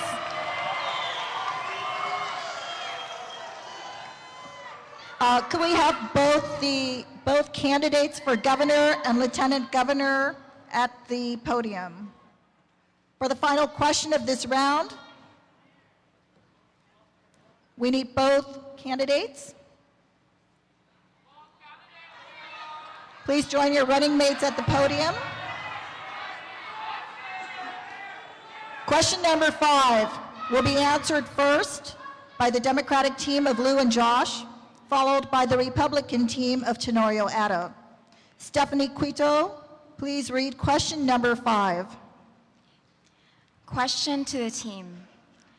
Public safety, education, and healthcare understandably take priority in public spending. However, little to no investments are made to improve environmental conditions. What actions will your administration take to commit funding for these areas to ensure a sustainable future for our island? The Democratic team of Lou and Josh, you may go ahead and begin. You have 2 minutes to answer. Our environment is our economy, and our economy is our environment. We need to protect our waters, we need to protect our land, and we need to protect our air. Environment sustainability is crucial. We are experiencing climate changes now. We are experiencing it in the Marianas. We're experiencing it in the Micronesian Islands. There are islands that are underwater now because of climate change. What our administration will do is we are going to put resources into a very aggressive educational program. We are going to start from the elementary schools, the middle schools, the high schools. So we want to make sure people understand about environment and its importance in being sustained. We are going to work with the University Cooperative Extension and their Center for Sustainability, because they are the experts, they have the research, they know what's going on. We need to also be involved in the world global environment programs and concerns. We need to do more for the environment. And I'll tell you this, I am going to collect the $200 million that's not been collected by this administration to put money and resources to the environment, not just the environment, but health care, social services programs for the people of Guam. That is what I will do. And the Lieutenant Governor will tell you it's not 200 million, it's 70 million. He just doesn't get it. Whatever the number is, it's you're not collecting the taxes for the people of Guam. The Republican team of Tenorio Addo, you have the same question and you have 2 minutes to respond. Thanks for the question. First of all, I don't know how you run the Bank of Guam, but whatever the number is doesn't work for the government of Guam. We know what we owe. I challenge her between now and the election to come up with a document that shows that the government of Guam is owed $200 million. Do that. And while you're at it, Josh, do me a favor. Show me that document that says that $44 million in grants was returned to the government, because that also is not true. For truth, we have been taking care of the environment. In public safety, public health, education, yeah, they're important, that's true. I've been in charge of Island-wide beautification task force for the last 8 years. Our success are phenomenal. The beauty of this island, the bus stops that we see, the roads, the coastal cleanups, you're right, we need to invest in more. But the Environmental Protection Agency is primarily funded by the federal government. We use those funds to implement environmental cleanups. We do the cleanups around the island. You saw what happened after the last storm. We need to do these things. We must, of course, invest in sustainability. Our waterways, look at what we've done. We've actually finished now the work with the GBB, and we're finally on the tail end of that. We'll get out from under that with the fulfillment of that obligation. But ladies and gentlemen, we will dedicate the funds. We will continue to do the good work that this administration has achieved. We will invest, but it comes down to this, like anything. The legislature has to appropriate the money. If they want to prioritize environment, we, God willing, being the governor and lieutenant governor with my partner Tony Addo, will make sure we fulfill those obligations and requirements of the priorities of the legislature and this administration. Tudus Masi, Maraming Salamat po. Thank you. Thank you to all our candidates. This is the end of round one. After a short commercial break, we will continue with round two of the 2018 Great Debate. Please stay with us. We will be right back. Special thanks to Docomo Pacific. As I look around, there are so many long-time Democrats, but it doesn't serve the good of our island or our Democratic Party when we don't embrace the will of our party. And that will was choosing Lou and Josh. The people that have been forgotten, we will bring people helping people back. I'm banking on Lou and Josh. I want to invite those Democrats, those Republicans that are sitting maybe on the sidelines. Well, I want to tell them that they have a home here with us. Family is about more than who you are related to. It includes everyone. This election is coming down to one value and one value only: trust. Who will you trust to protect the people of Guam? I'm Lou Leon Guerrero, and I approve this ad. I have dedicated my career to protecting the most vulnerable and ensuring a safer community for our families and our children. I know public corruption is a cancer on our government, and if not rooted out, the cancer grows. Officials have a duty to ensure and uphold the integrity of our government. I will, working with our community, hold accountable those who violate the public's trust. I'm Frank Blasagun Jr., and I approve this message.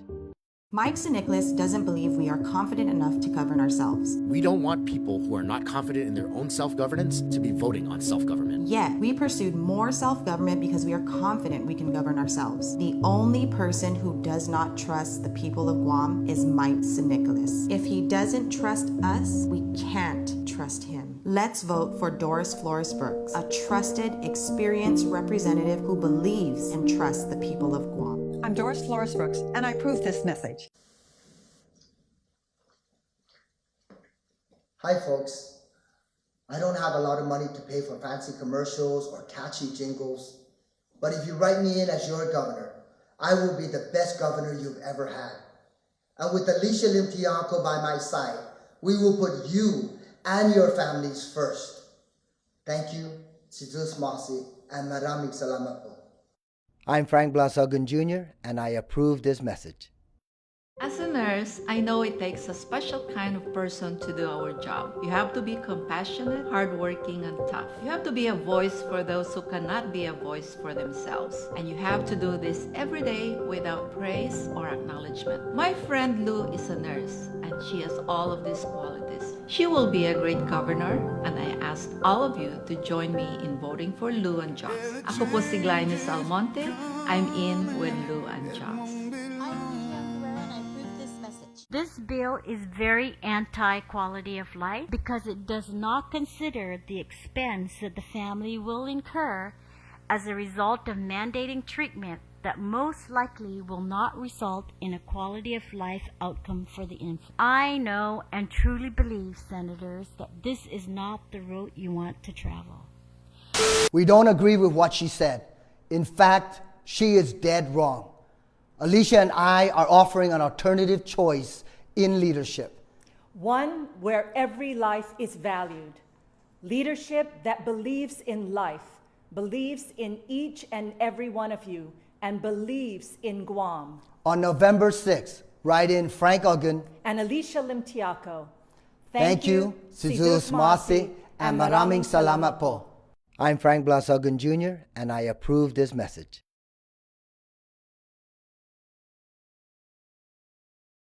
This bill is very anti-quality of life because it does not consider the expense that the family will incur as a result of mandating treatment that most likely will not result in a quality of life outcome for the infant. Lou Leon Guerrero testified that the quality of life of a child that survives an abortion is not worth the medical treatment. What this bill does is it will burden the family with enormous medical bills. How does she see people? How does she see that society would be burdened? When is life itself considered a burden? I have a right to vote because I was allowed to live. We should not vote for a candidate that supports the destruction of human life. Vote for life. Vote for Tenorio Adam. I'm Ray Tenorio, and I approve this message.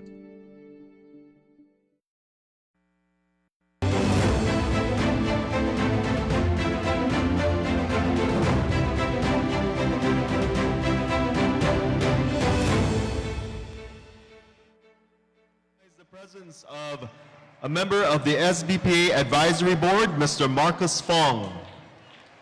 And also with us tonight are former Senators Mana Silva Tyron and former Senator Franklin Gutierrez.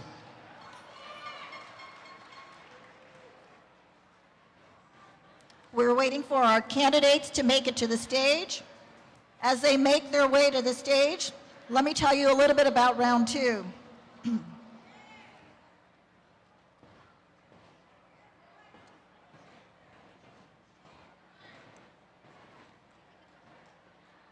Actually, welcome back to round two of the 2018 Great Debate, streaming live from the village of Manila, right here at the University of Guam, Calvo Fieldhouse. And now to round two. Round two is our candidate round. This round will field questions from the respective candidates directed to their opponents. Each camp was asked to produce 7 questions which they brought with them here tonight. I ask that the candidate teams please place your 7 sealed questions into your opponent's boxes. Yes.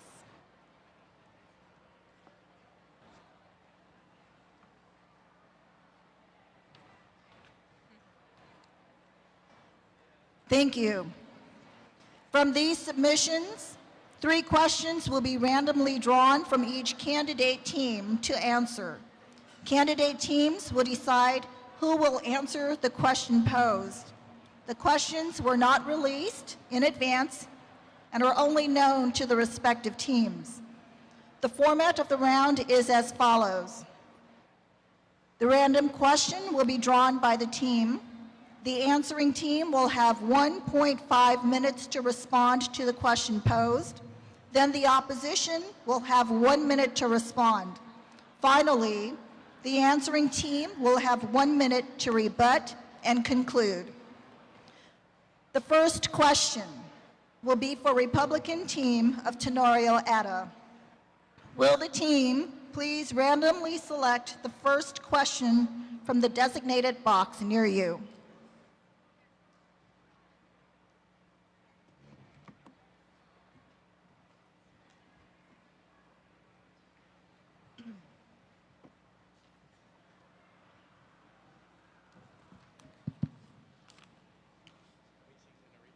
Here is your question.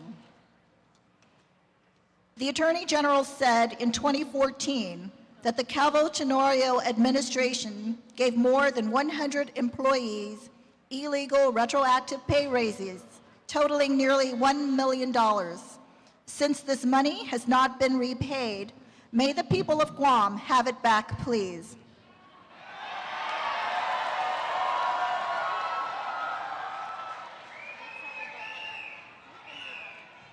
You have 1.5 minutes to answer, and you may begin. Ladies and gentlemen, this government is based on people. The people that we pay to do the work for the people. It's not made of inanimate objects like chairs and bleachers. It's made of individuals. Those individuals compete for competition and compensation. We must pay our people well. This political process, insofar as the increases in compensation, was brought to the legislature. It was empirically studied by the Hague Group. They arrived at the conclusion that the government of Guam, from the entry level all the way to the governor, senators, should be compensated. We increased that compensation, except not only did we raise minimum wage, but in the government salary structure, we did it across the board, except the political process and the legislature decided to take out elected officials. Decided to take out appointed officials, decided to take out those individuals who also are working hard for our community, directors, etc. Did not get increased, and they put it off for the election. Governor Calvo decided it's time to do it after the election. We acted on it. We sent the bill to the legislature. We could not do it without the legislature. The legislature gave us the authority. We acted on that. Ladies and gentlemen, we must pay our people well. We must increase compensation, but we must do it the right way. And God willing, we become governor, we'll continue to do the right things for the right people, the right way. Suzus Masi, thank you. Democratic team of Lou and Josh, you have 1 minute to respond. I truly believe that people should be paid what they're worth.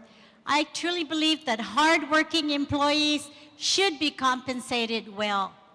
But it must be done legally. It cannot be done illegally. It must be done with the legislature, as you have always said, work with the legislature. So, Ray, my question is, can the people of Guam have that money back?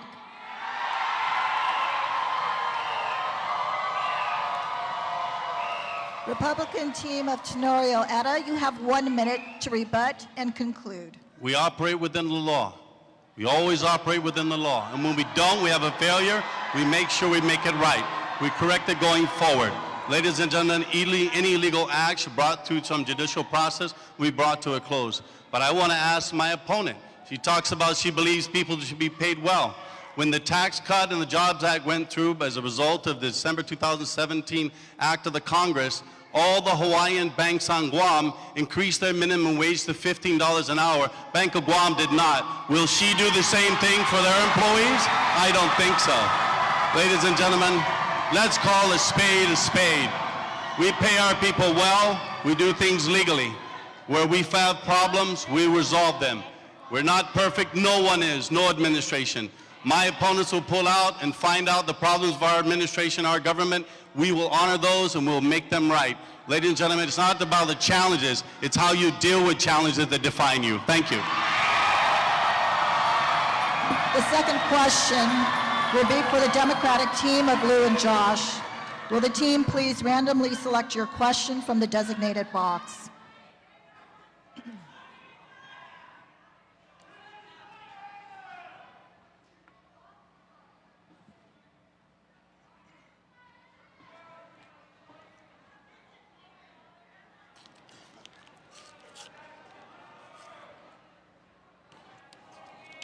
Here is your question. If elected governor, would you support legislation making abortion illegal?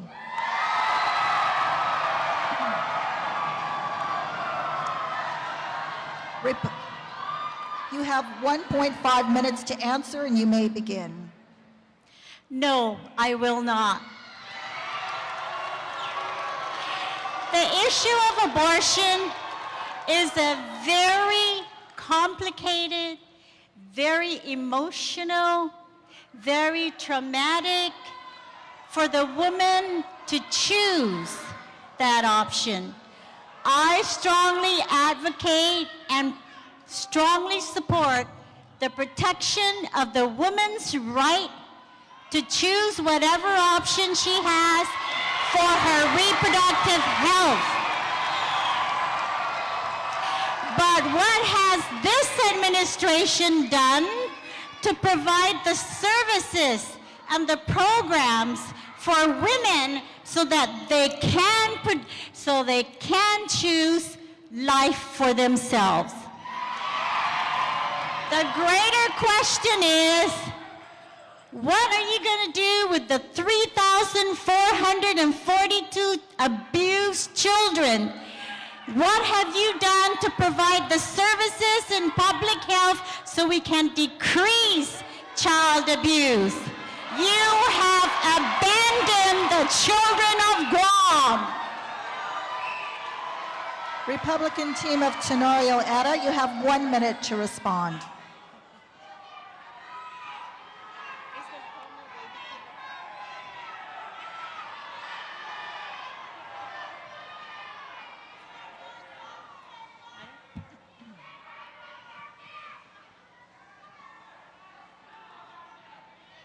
When I came to Guam back in the 1970s, my grandmother, my grandfather, my parents and my family all taught me the values that we live in every single day. Our faith. Went to the cathedral every single day, took my grandfather there. My grandmother had over 20 children. My mom, she had all of us siblings, but one of our sisters, her name is Nicole, died of crib death. I learned the value of life then and how sacred and precious it is. God gives life. Only God should take life. We believe in life, conception to natural birth, natural death. Thank you for your dedication and faith to that. I thank you for the answer. And I stand with my faith and I stand for life. Thank you very much. Democratic team of Lou and Josh, you have 1 minute to rebut and conclude. I know the value of life. I'm the only one here that has given birth to life. I know the value of life. And when a mother has to go through that very personal decision It should be done in privacy, in consultation with their family, with their faith, and with their medical doctor, not the government, Ray. Stay out of it.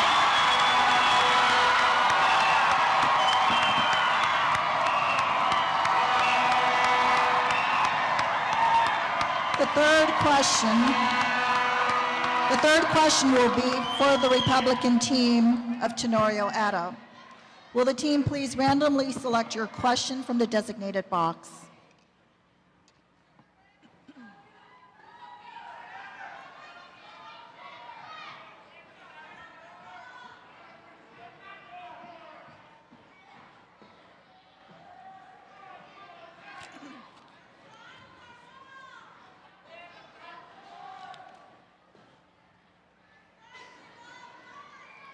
Here's your question. In describing your best qualities as Lieutenant Governor, Eddie Calvo told a local talk show host, "Ray will silence himself and nod and say, 'Yes, sir.' Since you have always agreed with Governor Calvo, isn't a vote for Ray Tenorio just a vote for 4 more years of Eddie Calvo?" You have 1.5 minutes to answer, and you may begin. You ask Eddie Calvo, he'll tell you this. Ray Tenorio is his own man. Ladies and gentlemen, this is about leadership.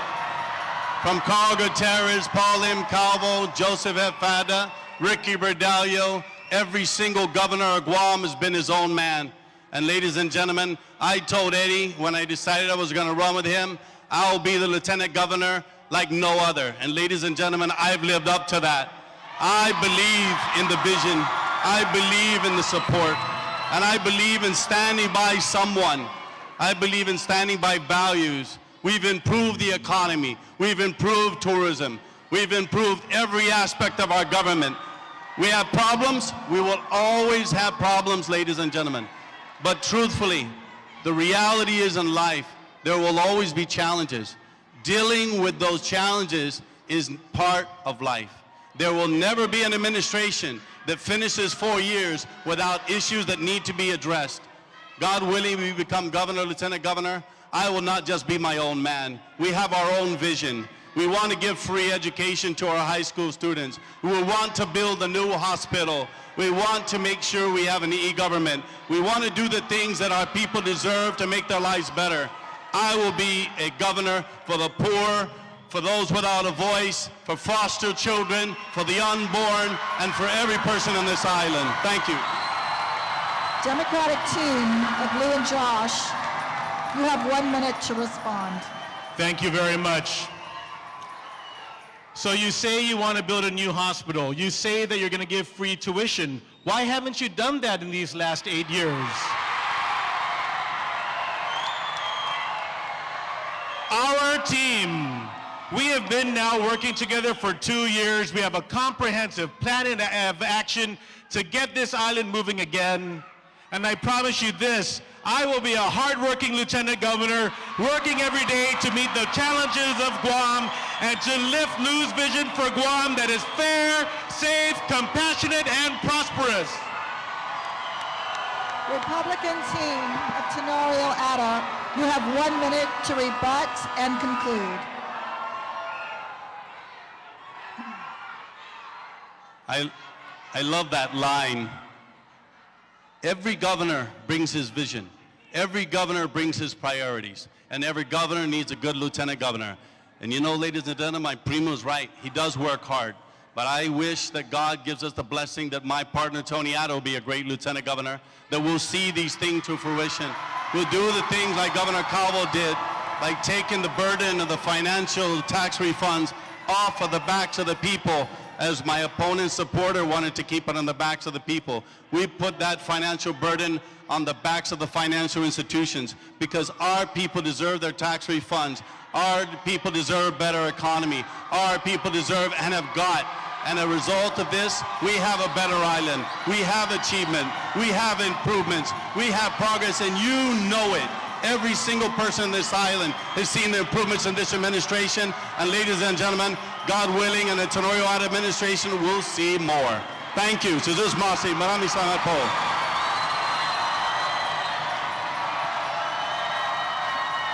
The fourth question will be for the Democratic team of Lou and Josh. Will the team please randomly select your question from the designated box?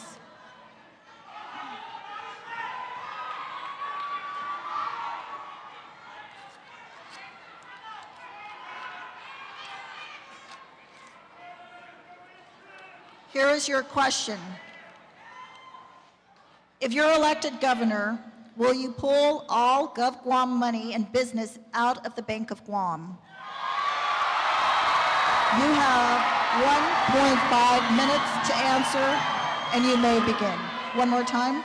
If you're elected governor, will you pull all Gov Guam money and business out of the Bank of Guam?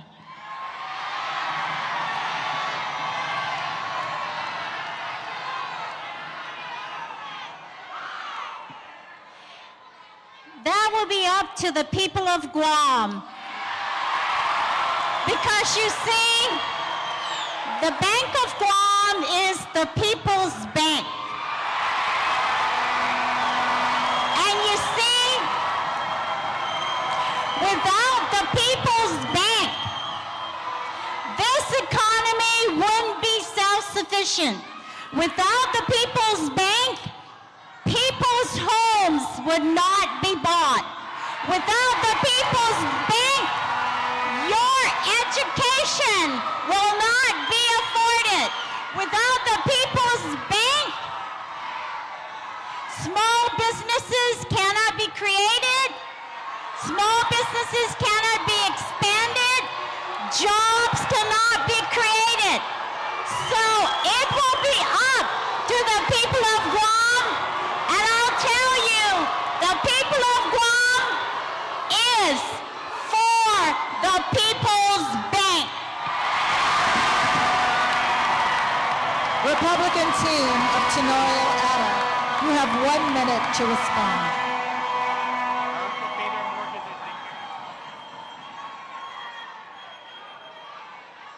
Don't you love it when somebody doesn't answer the question? Answer the question. Yes or no? Ladies and gentlemen, conflict of interest, conflict of interest, conflict of interest. We have a problem with a conflict of interest. Governor Carl Gutierrez said, my only business is the people of Guam. My only business is the people of Guam. God willing, we become governor, my partner, lieutenant governor, we're only concerned about the people of Guam. We don't make money off of the people of Guam. There's $650+ million sitting in the Bank of Guam. Ladies and gentlemen, please, we must recognize every transaction of the government of Guam that goes through the Bank of Guam will accrue to the interests of Lou Leon Guerrero. Democratic team of Lou and Josh, you have 1 minute to rebut and conclude.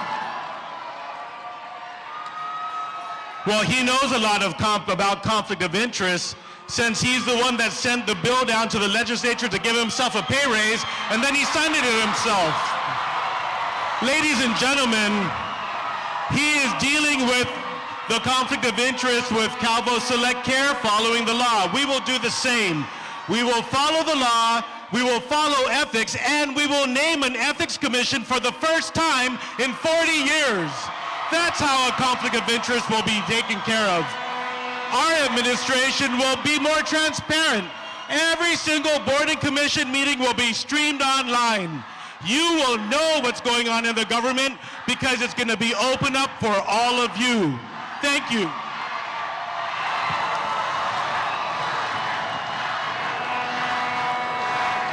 The fifth question will be for the Republican team of Tenorio Ada. Will the team please randomly select your question from the designated box?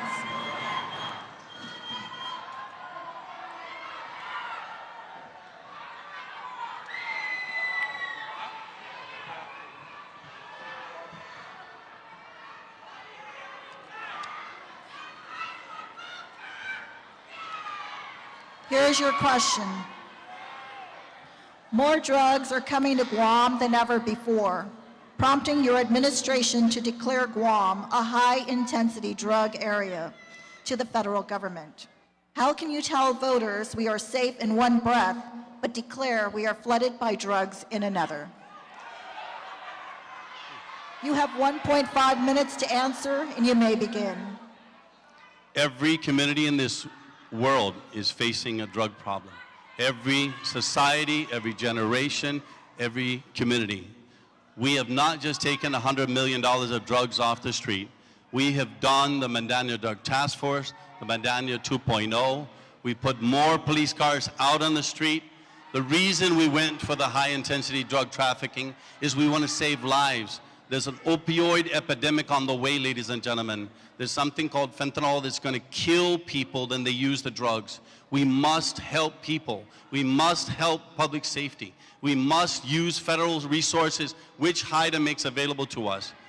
The Guam Police Department, Chief J.I. Cruz, and the amazing people in Customs and Department of Corrections, the Residential Substance Abuse Treatment Program have made strides. We've improved people's lives. We brought them from substance abuse to employment. We've helped a number of people to be able to get off of drugs and give the resources. We must treat drugs as a health issue, as Tony talked about earlier. We need to get more rehabilitation. We're not going to stop the drug problem by building more jail cells, by giving people education, to give them the skills, to get the job, to get the money, so they don't want to be in a drug-induced stupor. That's the long-term solution. We will improve the island. We have improved the island. And God willing, the Tenorio administration, we will continue to make it better. Thank you. Jujus Masi. Maraming salamat po. Democratic team of Lou and Josh, you have 1 minute to respond.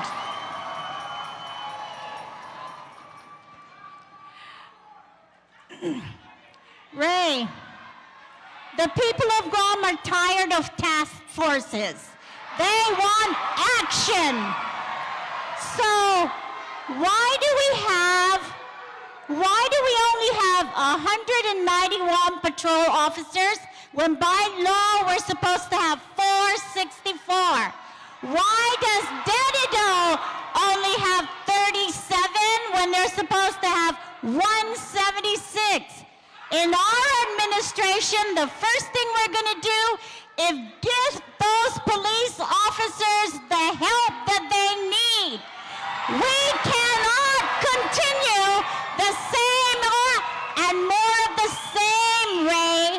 We have to make sure that our police officers are supported, our customs officers are supported, so get the job done by Lou and Josh. Republican team of Tenorio Adult, you have 1 minute to respond and conclude. Ladies and gentlemen, the budget of the government of Guam is decided by the legislature. The Speaker, the Democratic majority, and the budget that they give to the administration is what we act with.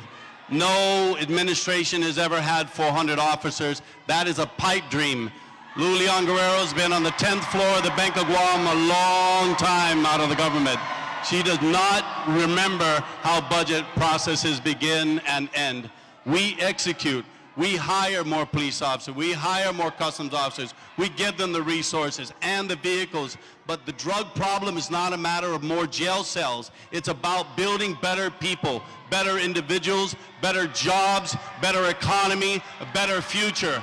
That is what you get with the Tenorio administration. We leave it to God and good people, but we need to give the resources to our agencies to help people get over the drug problem and not get into one. Thank you. The sixth question will be for the Democratic team of Lou and Josh. Will the team please randomly select your question from the designated box?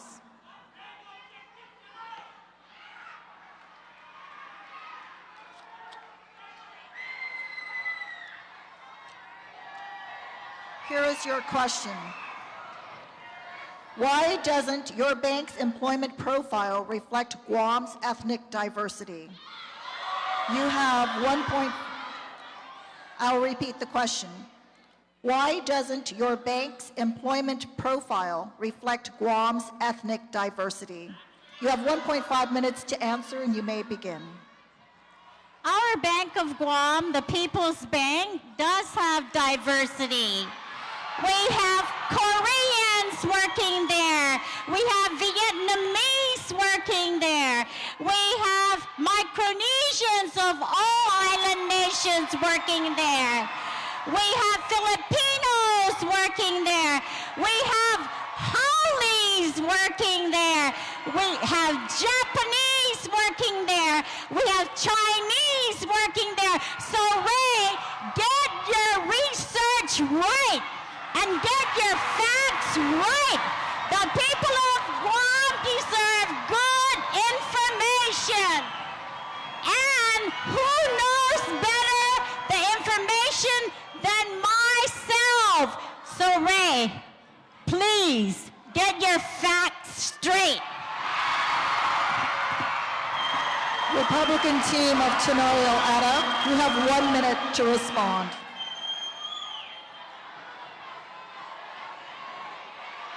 Look at the reality, not the rhetoric.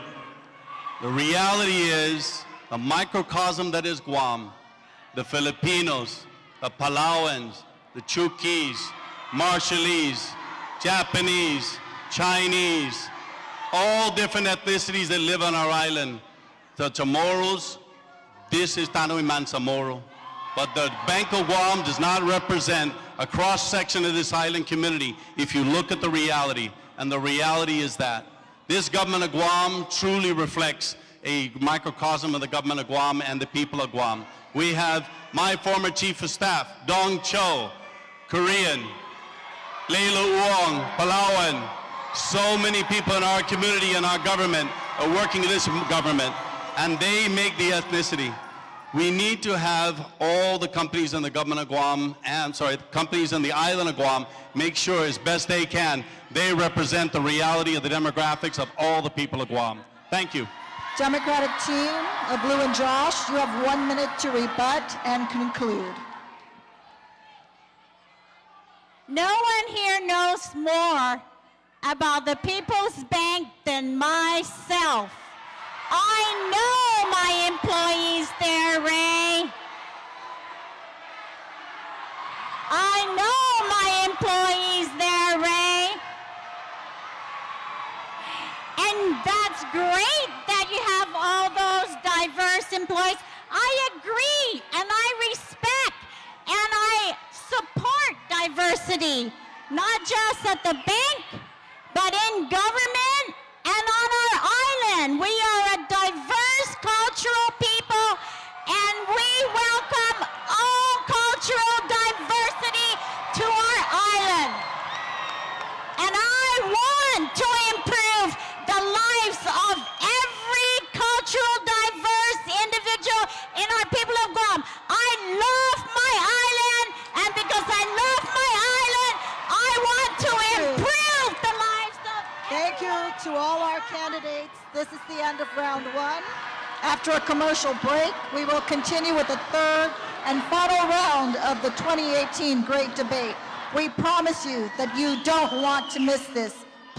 Please stay with us. We'll be right back. Special thanks to Docomo Pacific. As I look around, there are so many longtime Democrats, but it doesn't serve the good of our island or our Democratic Party when we don't embrace the will of our party. And that will was choosing Lou and Josh. The people that have been forgotten, we will bring people helping people back. I'm banking on Lou and Josh. I want to invite those Democrats and those Republicans that are sitting maybe on the sidelines. Well, I want to tell them that they have a home here with us. Family is about more than who you are related to. It includes everyone. This election is coming down to one value and one value only: trust. Who will you trust to protect the people of Guam? I'm Lou Leon Guerrero, and I approve this ad.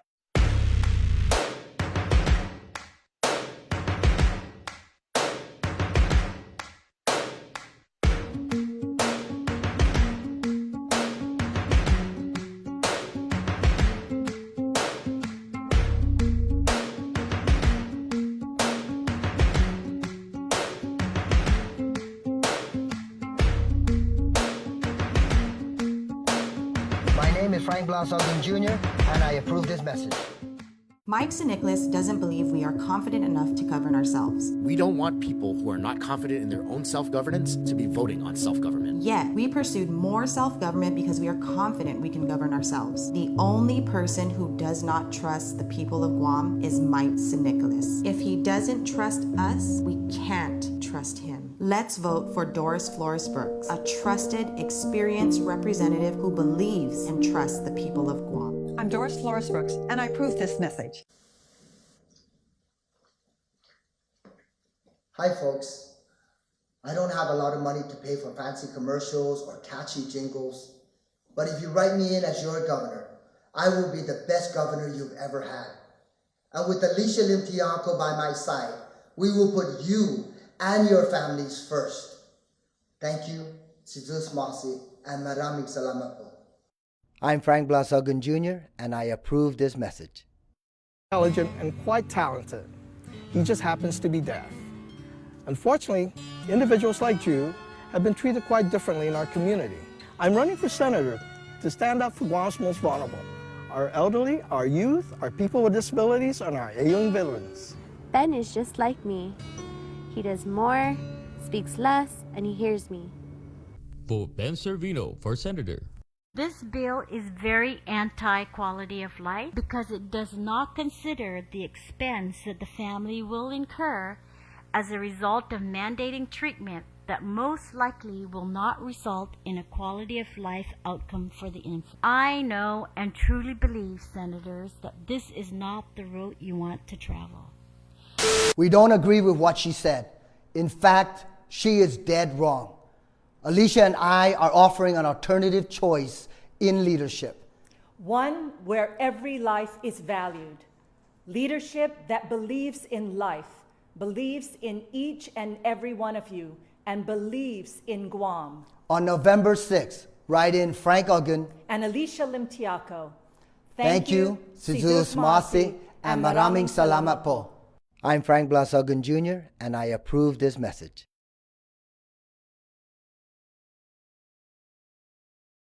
No matter where you come from. We have Palauans here, we have Chukis here, we have Filipinos here, we have Japanese here, Chinese, Korean. We have every ethnicity that you can imagine. You are Guam. We are Guam. This is my island. I am from here, Ray. I was born and raised here, Ray. My family is here, Ray.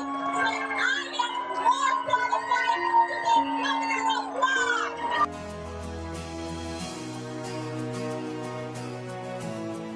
I'm not here to leave you. I will never quit on the people of Guam, and I never will.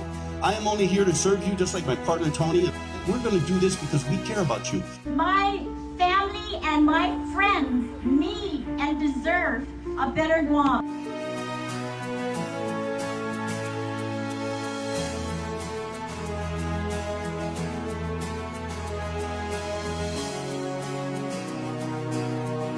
I'm Ray Tenorio, and I approve this message.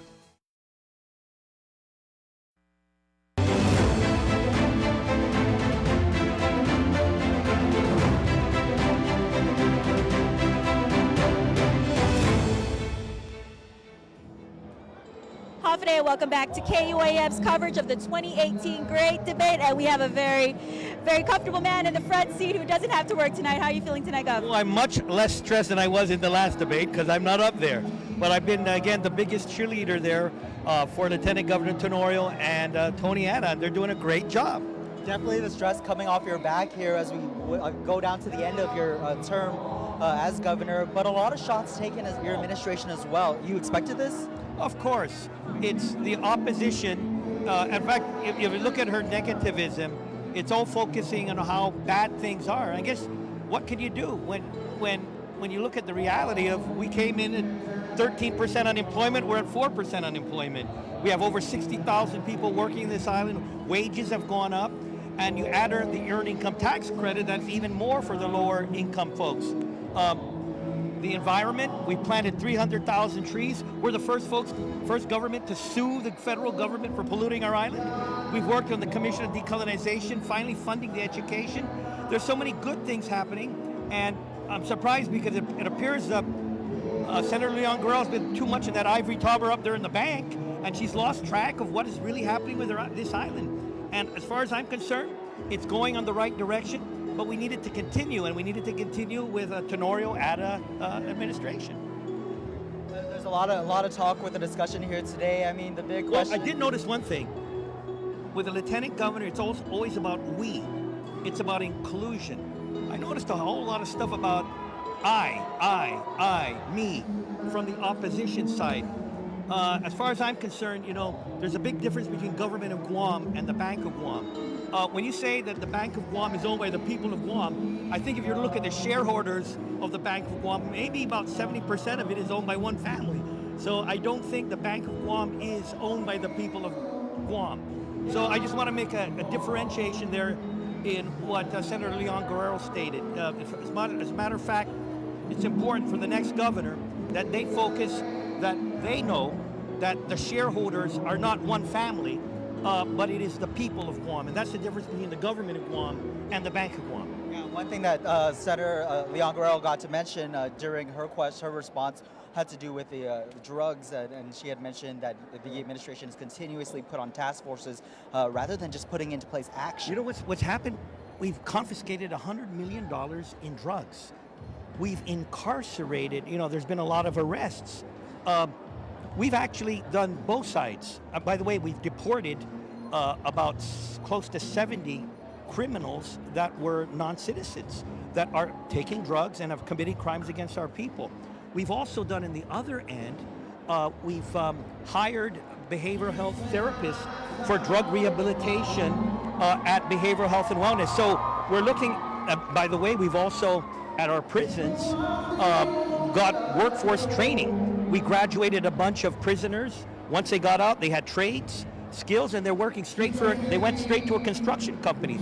The same that occurred with workforce training for some of our women incarcerees. So there's two things we need to do. Number one, stop the drug coming in, get the certain therapies that are necessary and skill sets, which we brought in behavioral health and wellness. Then at the same time, grow the economy, and we're doing it.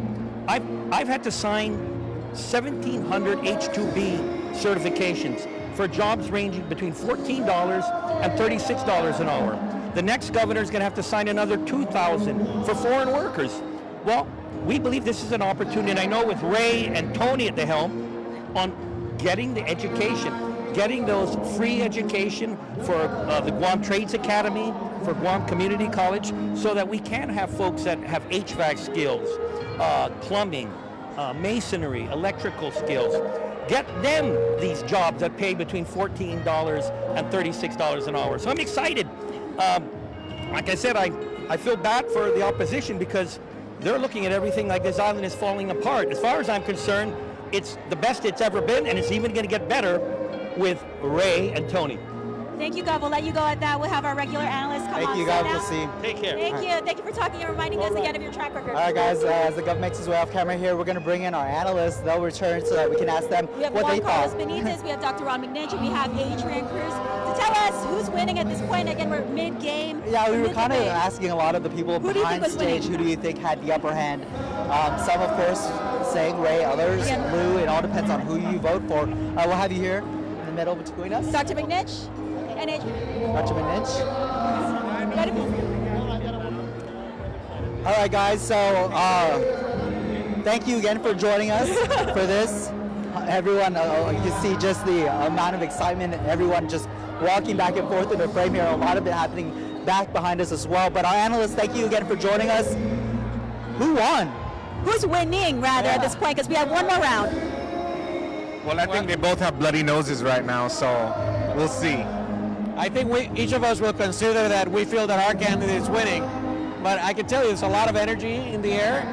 it's they are definitely showing a contrast on depth of knowledge of the issues, understanding of the needs, and the path forward that they're looking at doing. And even from the start, you know, they came in very strong. There's a big difference here: is pro-life, the pro-abortion, right? Right off the bat, and it hasn't stopped. As we go into the different issues, they've been trying to bring the difference one after the other. The one surprise for me was Josh attacked against Madeline Bordallo in Washington, D.C. She just endorsed her campaign, and for them to say that the representation in Washington has not been up to par, it's hard to listen for her. I'm sure she was not expecting it. Definitely raising some eyebrows here tonight, Dr. McNitch. So, first half, second half. Second half's going to be far more intense. It's going to be even more intense than this. There's going to be a lot, because they're going to hold grudges from the first half. They're going to be angry about what was said in the first half, so they're going to want to get back at each other. So their rhetoric's going to be even more intense the second half than the first half. But who's winning that first half? I think we're going to see the second half. I wouldn't say either at this point, but I think it's going to be more intense the second half. Because right now it feels like they're really attacking the Bank of Guam, and you know, the business of the people versus the bank for the people, the People's Bank rather. Well, you know, the bottom line is that Ray Tenorio had his 8 years, and he has to stand on his record, and so it's kind of an uphill battle for him. It's easy for somebody who's not in the government right now to say that we need these kinds of changes, and so Ray is on the defensive and she's on the offensive. But I think you're right. In the second half, they're really going to hold the grudges that they got from those answers in the first half, and we'll see how it goes. I mean, you know, you were talking about how Madeline must feel, but, you know, Margaret Metcalf, who's supposed to be there in Washington, D.C., is not there and instead collecting her paycheck wherever. And well, so you know that that's not true. I know Margaret. I go to D.C. at least once every other month. Margaret's always there. Ask the White House. I'll give you the phone number of Political Affairs and tell me that they don't know Margaret, cannot reach Margaret Metcalf. If they want to go here in a political rally and attack her with lies, that's a different issue. But you got to go personally. I'll go to a lie detector against you on knowledge of what Margaret has done or not done. She's done a great job. She's been bad-mouthed. The person that had the job before her was earning $120,000. She went down $100,000. So no subsidy, no flying from California every other day. She lived in Virginia. She had an apartment. She's always been there. Now, the other issue that for me was interesting that both candidates brought up was we have a drug problem. And reality is we need more funds and more benefits. Governor Calvo and Lieutenant Governor Ray Tenorio have pushed for declaration of a HIDA for a high-intensity drug trafficking effort for Guam. That would release at least $19 million a year in federal funds, no matching, for drug interdiction, education, as well as treatment. To attack that and say that that's bad for this island is wrong. And the fact that Hawaii is a HIDA, Puerto Rico is a HIDA, U.S. Virgin Islands is a HIDA, we have the same problem, and now even worse because of our proximity to Asia, and we refuse to address it. It's wrong, and we better defend it and protect it together. You know, if you've always done if you're always going to do the same thing over and over again and it doesn't work, I don't know how many times you're going to have to do something before you realize that you need a different strategy. And so I just don't understand how thinking that throwing money or forming another task force is putting any dent in that. I think we need some real rehabilitation centers, and we need other programs with models that can show us in a scientific method that, you know, this model of working to help drug addicts is working, instead of just wanting to throw them through the court and throw them in jail and give a pittance to what we have now. Okay, so let me talk about the courts because I'm here. Under this administration, Chief Justice Torres created the drug courts in Guam. Finally got recognition of creating drug courts. All the drug courts means is that when somebody's an addict and is involved in crimes that relates to drug use, then you stay with that judge. That judge gets to know that individual as he goes through time and realizes when it's time to take him to treatment and when it's time to take him to prison. So to say the drug court is a new thing and should not be involved here is wrong. You know, it is a step, it's a necessity. Thank God we have it now, and move to the next step. The other issue we talked was the economy, and people need to remember, you know, are we getting our taxes back? You know, is the economy doing so bad as it used to, that we're delayed 2, 4, 5 years, or no expectation of getting our refunds? You know, the economy is doing great. We need to keep moving forward with it. The largest recent number, lowest unemployment number. Well, Dr. Minich, you heard the jabs coming from both sides as well. I mean, Sure. This debate is not going to stop tonight. It's going to go all the way through to Wednesday. This is just like the starting point for the momentum for these discussions to continue. So this is getting things started, and it's really making people emotional, and it's going to change the dynamic of the election. Definitely putting in place the momentum for voters as they head to the polls in less than 7 days now. And there's a lot of parties that go on between now and Election Day. All the holidays are coming through. So that's what I think. And very unique for this next round, because we will have our colleagues from the media, from each different media organization, asking the question, something that's different. I mean, how do you feel about that? The people who cover the headlines getting involved with this? A good diversity of questions is good. It was also good that they asked the candidates to throw pot shots at each other. Same kind of format, because really it puts the question dynamic into a different level, and I think that's very good. I think it's good the media have questions they want to ask that candidates always avoid them on. So this is the chance. It's a great thing. I hope you guys ask some really pointed questions, because I think, you know, being that they're students, they don't want to push the envelope, and so we're counting on you, the free voice of the people, to ask the questions that others might not want to tread on. Oh, I agree. I don't think that there's anybody more knowledgeable of the challenges that this island faces day to day than the news reporters, because you cover them every day, and you're like, how many years are we going to listen to the same issues and the same problems and no one addresses them? So today is an opportunity for the media, for that fourth branch of government, to come in and really express what issues they feel are critical for our country. Do you feel that either of the teams had weak points in this first half? And if so, explain. Any weak points, weak areas? Any weak points? I think the abortion issue, when Lou didn't answer the question, I think it was a weak point. She should have answered the question. On Ray, I think the most challenging question that they had was the last one, the one about the bank, and I think it was in the bank. Yeah, and I think their point was, when you look at stock ownership of the bank, it's not really diverse. But when you look at senior management of the bank, there's not that diversity of Guam, right? So it didn't come across well, and I think that for me was the one answer that I saw improvement could happen. I think the voters are going to have to decide who is strong and who is weak on all the issues, and they're going to argue and debate amongst themselves on which ones are. All right, you heard that right there. The voters, it's up to you. Less than 7 days till the general election, and the rounds questioning keeps going on here for the great debate. The last round, round 3, coming up right now. Yep, we'll hear that next.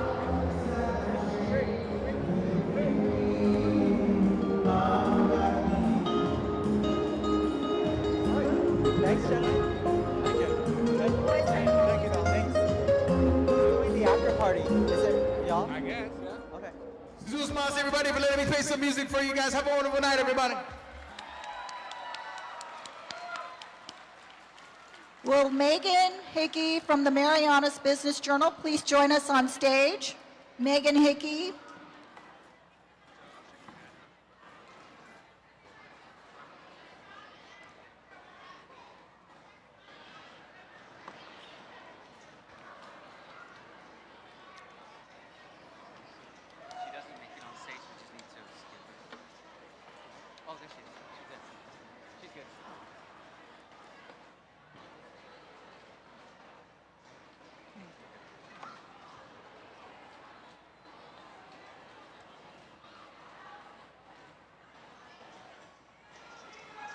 Welcome back to the final round for tonight, round 3 of the 2018 Great Debate, streaming live from the village of Manila, right here at the University of Guam Calvo Fieldhouse. Round 3 is our media round. A single representative from 6 of our local media institutions were invited to participate. A representative from the Guam Daily Post, Marianas Business Journal, Pacific Daily News, Pacific Island Times, Pacific Telestation Inc., and the Sorensen Media Group are here tonight. Each of these media institutions are allowed one question to each gubernatorial team. The order of the question asked was determined randomly. The questions were not released in advance, and representatives had until this moment to craft their question. I'm sure that each of the media representatives were listening intently to the candidates as they progressed through the rounds of the evening. Gubernatorial teams, you will have 1.5 minutes to answer the questions posted to you. Again, each institution will have the opportunity to ask one question to each team. Gubernatorial teams, are you ready? Our first question will be asked by Chirag Bojwani of Sorensen Media Group. Mr. Bojwani, you may now direct your question to the Democratic team.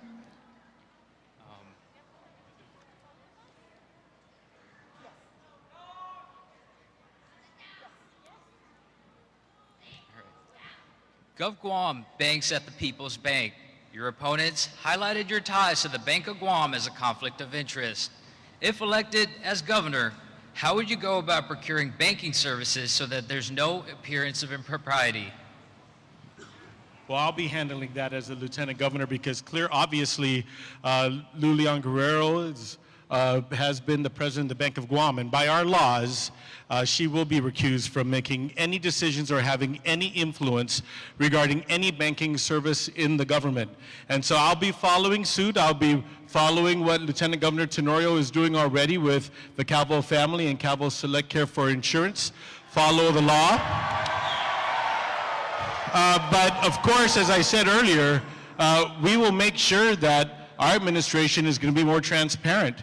And so you're going to see a different kind of leadership when we take over, when we have more government and board commissions streaming, and we choose the right people, and we actually follow the law in procurement and not muddy the waters by not following the law. Thank you. Thank you, Democratic team. Our second question will be asked by Lonnie Walker of the Guam Daily Post. Ms. Walker, you may now direct your question to the Democratic team.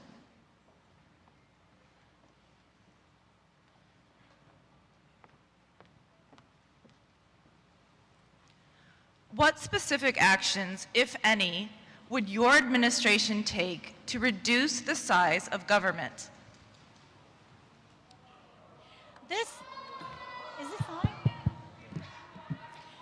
This question, I think, is related to cost. So reducing the size of government doesn't necessarily mean reducing the cost. So the focus will be on reducing the cost.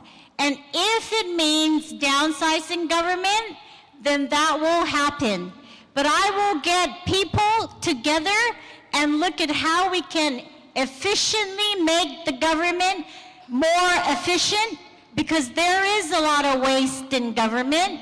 We need to make sure processes are streamlined. We need to make sure that services are provided to the people of Guam.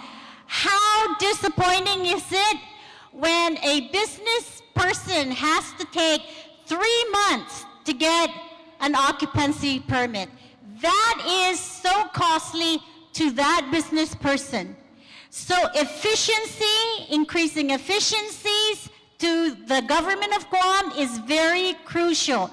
Looking at how we can cut costs by improving processes, looking at how we can cut costs by decreasing expenses, and yes, an evaluation will be made to see what will be the best option to decrease cost in the government of Guam. Thank you, Democratic team. Our third question will be asked by Megan Hickey of Mariana's Business Journal. Ms. Hickey, you may now direct your question to the Republican team. Could we ask the Republican candidates to approach their podium? Thank you. Good evening. My name is Megan Hickey. I'm the business editor for Glimpses Publication, representing the Marianas Business Journal and Guam Business Magazine. My first question from the journal is directed toward the Republican candidate team of Lieutenant Governor Ray Tenorio and Tony Ada. How do you plan on retaining talent after providing free college tuition and education in order to prevent students from taking their skills elsewhere after graduation? Great question. When we give free college education and trade school education, we already have an economic boom in front of us. The future of our islands is so amazingly great. Our trajectory is great. Our tourism is great. The military buildup is here. How do we retain them? They already have those jobs here. We don't need to bring in skilled labor from other places when we train our own to be able to get those jobs. We don't need to bring in engineers and nurses from other places when we give them the education. And the other thing is, I want to make sure, like with other scholarships, when you get the education, there's a requirement to pay it back. Nuts and bolts. In the semester of the fall and the spring, 12 credits each. For each credit, for each semester, there'll be a 1-year full-time employment obligation for every student, so that for every 2 semesters, that's 2 years. So 1 year of education, 2 years full-time employment to the people of Guam. The taxpayers deserve that money back. The taxpayer should get that money back by buying goods and services and commodities for the people of Guam. So by educating our people, giving them the skills, giving them the education with a booming economy, military buildup, the tourism increasing, and not having to hire nurses and other professionals from other places to do the jobs we need here in Guam, we will keep that money for Guam. We will grow our island. We will grow organically over time. This is something, God willing, giving us the opportunity to govern, we will achieve. Thank you. Thank you, Republican team. Our fourth question will be asked by Steve Limtiaco of the Pacific Daily News. Mr. Limtiaco, you may now direct your question to the Democratic team. Could the Democratic candidates please approach their podium?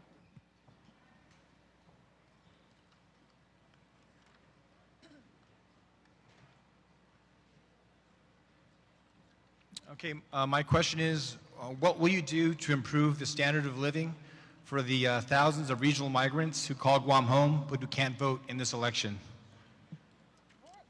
I'm sorry, one more time. I couldn't. Okay, what will you do to improve the standard of living for the regional migrants who call Guam home but who can't vote in this election? Right now, we are very focused in improving everyone's standard of living in Guam.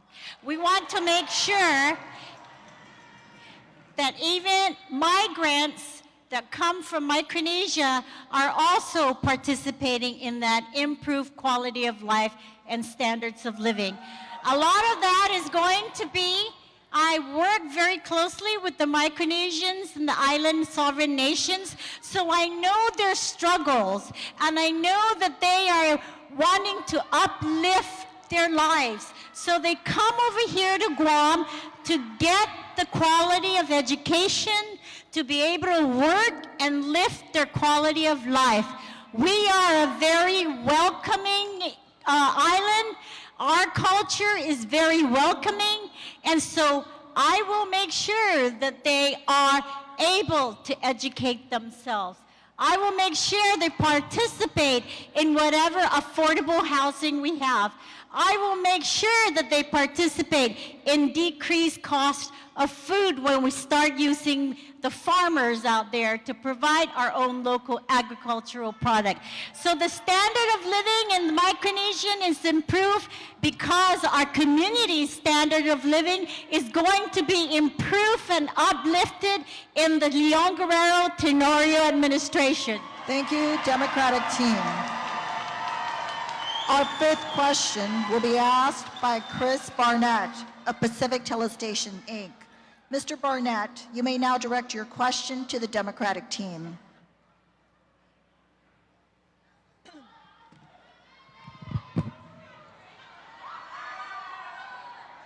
Wafade. In a recent ad from the Tenorio ad campaign, there was a recording of you at one of your rallies. And you said, I quote, "This is my island. I am from here, Ray. I was born and raised here, Ray. My family lives here, Ray. And I am more qualified to be the governor of Guam."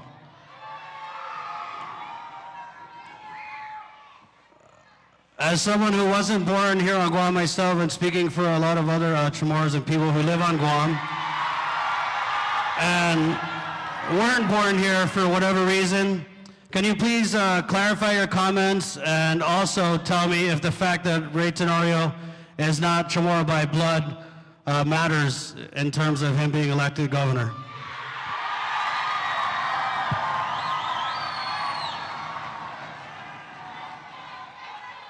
Thank you very much, Chris.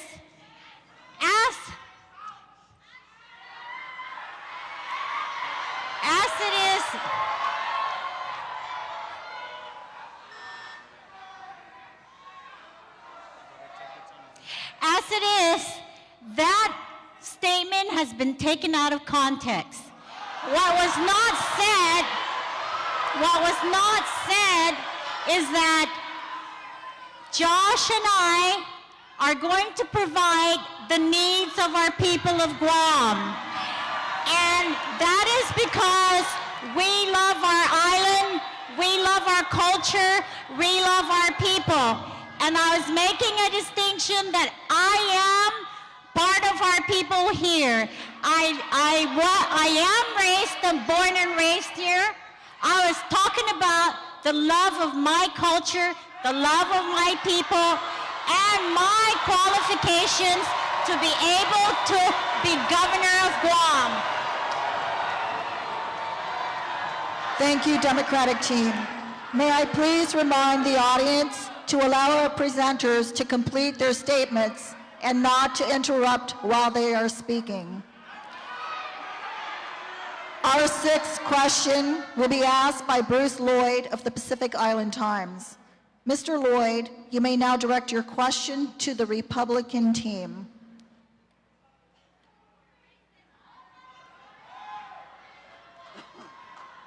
Good evening. Maybe we need to cool the temperature down a little bit here. So we'll ask a budget question. Lieutenant Governor, I assume quite a bit of expertise on your part about public safety budgets. And last year, to protect the office that you would like to assume, $367,000 was spent on protecting the executive branch, as I understand it. Is that too much, too little? Can we expect more of that in the future? What do you think? Good question. But can I do this first? If you were not born on Guam, could you please stand up? Thank you. We do need to make sure that we only spend the money necessary for executive security. In every state, in every government, you have to provide for the security or the perpetuation of government. The continuity of government is important. The First Lady, the family of the governor, and the lieutenant governor are sometimes a target. We have to realize there's never been an attack on any governor or lieutenant governor that has resulted in the removal of that governor or that lieutenant governor. And that's because of the exceptional work of the Guam Police Department and the officers who work there every single day. Yes, we don't want to spend more money than necessary, but the cost of replacing a governor, the cost of replacing a governance, making sure the needs of the people of Guam are seen to is important. If the governor becomes a victim, if he is not protected, or his wife or the governor is distracted because his wife is attacked, he can't do his job for the people of Guam. The same for his children. I will not use any more executive security than absolutely necessary. God willing, I become governor, because I think it's important that the people be protected always, first and foremost. Maraming salamat po. Thank you. Thank you, Republican team. We will now move into our second set of questions for this round. Our first question for set 2 will be asked by Mr. Chris Barnett of Pacific Telestations, Inc. Mr. Barnett, you may now direct your question to the Republican team.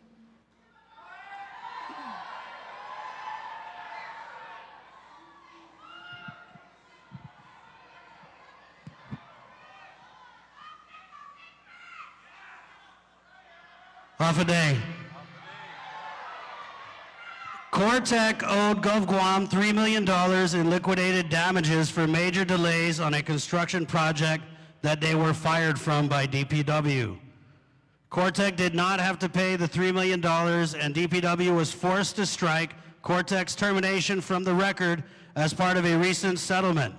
Cortec then in turn dropped its appeal of the Simon Sanchez bid award. Cortec has a great relationship with GovGuam, from sweetheart tax breaks to selling teas and high to us for $250 million. Coincidentally, they also donated to your campaign. How can GovGuam afford to walk away from the $3 million Cortec owes, and what will you do to ensure companies like Cortec do not continue to have their way with public money if you win the election? Fair question. Thanks, Chris. It's important that we understand there is process, there is due process, there are lawyers, there are the Attorney General, there's DPW, subject matter experts, there are people across the landscape of the government that deal with any number of these issues. This has been a long, litigious process to be able to get to the resolution of it. And there's a lot of nuts and bolts that can't be vetted out in the 2 minutes to be able to answer this question. But I can tell you this, we operate in good faith. We hold every agency, every company, every employee, every corporation, make sure that they do things in the best interest of the people of Guam. That Tejan High School helped so many people to be able to get a new education, a new school which was needed for our government. It was not something that was done in a vacuum. It was done transparently. We will always be transparent for this government. We'll always be transparent to our people and make sure that your taxpayer dollars are used to help our people every single day. Ladies and gentlemen, these things are not as simple as black and white. There are tons of paperwork, DPW, AG. Trust me, ladies and gentlemen, it's a volume of work. We will always hold corporations, individuals accountable to make sure that the public service and the public funds, the taxpayer dollars that you pay so eagerly to the government of Guam is paid to make sure they receive service in the highest level standards possible. So this is a great question, Chris. Thank you, Republican team. Our second question for set 2 will be asked by Bruce Lloyd of Pacific Island Times. Mr. Lloyd, you may now direct your question to the Democratic team.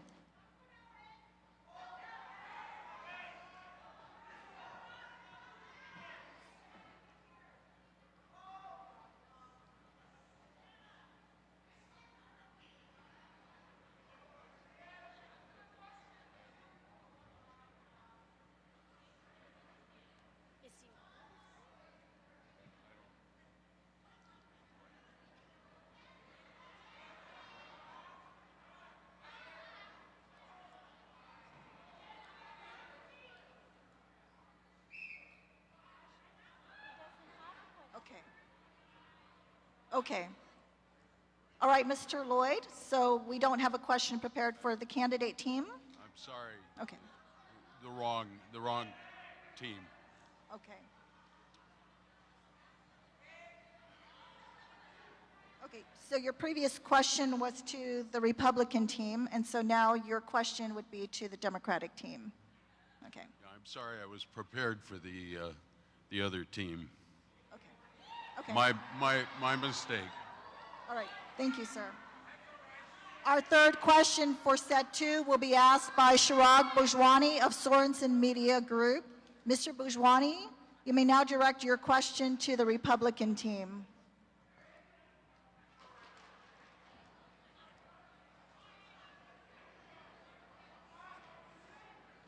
During this gubernatorial campaign, you and your staff have responded to critical news coverage by demanding pre-screened questions and denying access to reporters you do not like. If elected, how will your administration treat news coverage and outlets that are critical of your administration? Ladies and gentlemen, this administration has been transparent with the media, has been accessible to the media, has released press releases to the media, has engaged the media, spoken to the media, and will continue to do that. God willing, we become governor, we will always be accessible. I spoke to Redrati Limtiaco some time ago, and I asked her about idea that I have. And one of the things that in public safety, we've met with all the stakeholders, whether it be federal, whether it be local, autonomous line agencies, and had a very good result of bringing all the stakeholders together, even private sector, to make sure that we get to the root of the problem with public safety, which we've achieved. My opponents have no experience in public safety. We want to do the same thing, however, with the media, with transportation, economic development, bringing people to the table, including the media, having regular meetings about questions that you have, making sure you get access to them. Now, it's true, there must be some level of neutrality. Journalistic integrity is important. If the bias of the media in some cases is just extreme, or the reporter is not fair, that's not right. And you know that, working in journalism. You're an educated guy, Shiraj. You understand it's important that people be neutral. If a reporter comes, asks the questions, and then it's colored by all the adjectives from or characterizations, that's not fair. We'll be transparent, we'll be accessible, we'll work with the media, but you have to have that journalistic integrity too. Joseph Smasi, thank you. Thank you, Republican team.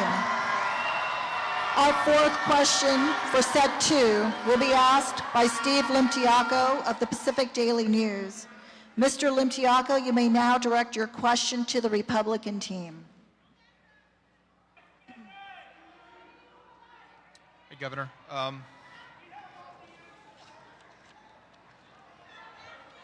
So earlier this evening, the issue of diversity and inclusivity was raised a couple of times in earlier questions, and I was just wondering, as a Republican, do you support President Trump and his policies related to immigration and LGBTF rights?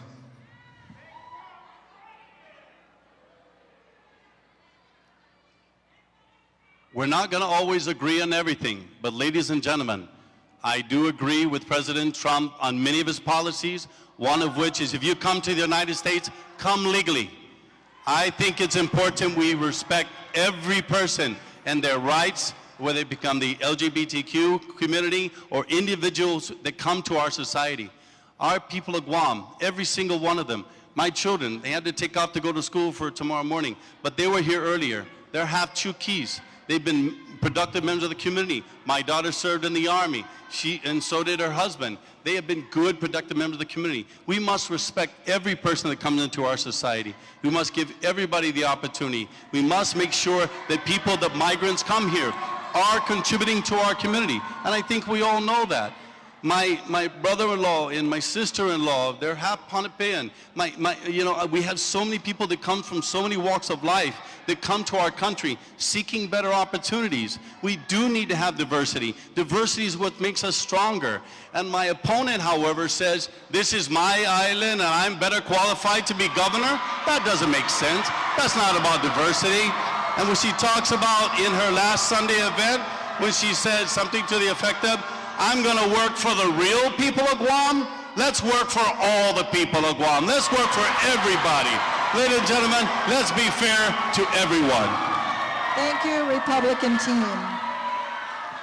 Our fifth question for set 2 will be asked by Megan Hickey of the Marianas Business Journal.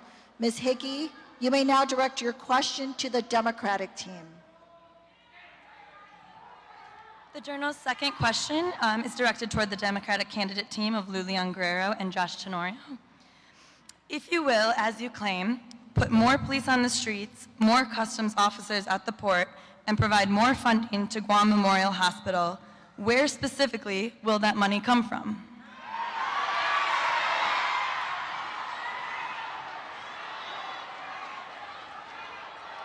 Thank you very much for that question. One big source is the uncollected taxes of over $200 million. And the Lieutenant Governor asked us, where did we get that amount? We got that amount from his own fiscal policy team on a hearing, a sworn hearing on August 2018. As of June 2018, here's what they said. Lester Carlson and John Camacho, who are part of the fiscal team, stated that taxpayers of government of Guam owe government of Guam $194.62 million in unpaid taxes. Only $73 million will be collected. How irresponsible is that? That is fiscally irresponsible when we don't have money for our hospital, our education, our public safety. Please get out there and collect those monies because they are greatly needed for the public service of the people of Guam. This is what I mean when Josh and I are going to provide what the people of Guam need. Thank you, Democratic team. Our sixth and final question for set 2 will be asked by Lonnie Walker of the Guam Daily Post. Ms. Walker, you may now direct your question to the Republican team.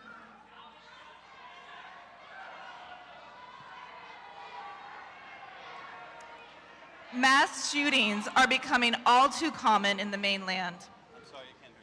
Mass shootings are becoming all too common in the mainland. What would you do specifically to ensure a gun does not make its way into the wrong hands and Guam experiences a mass shooting in the future?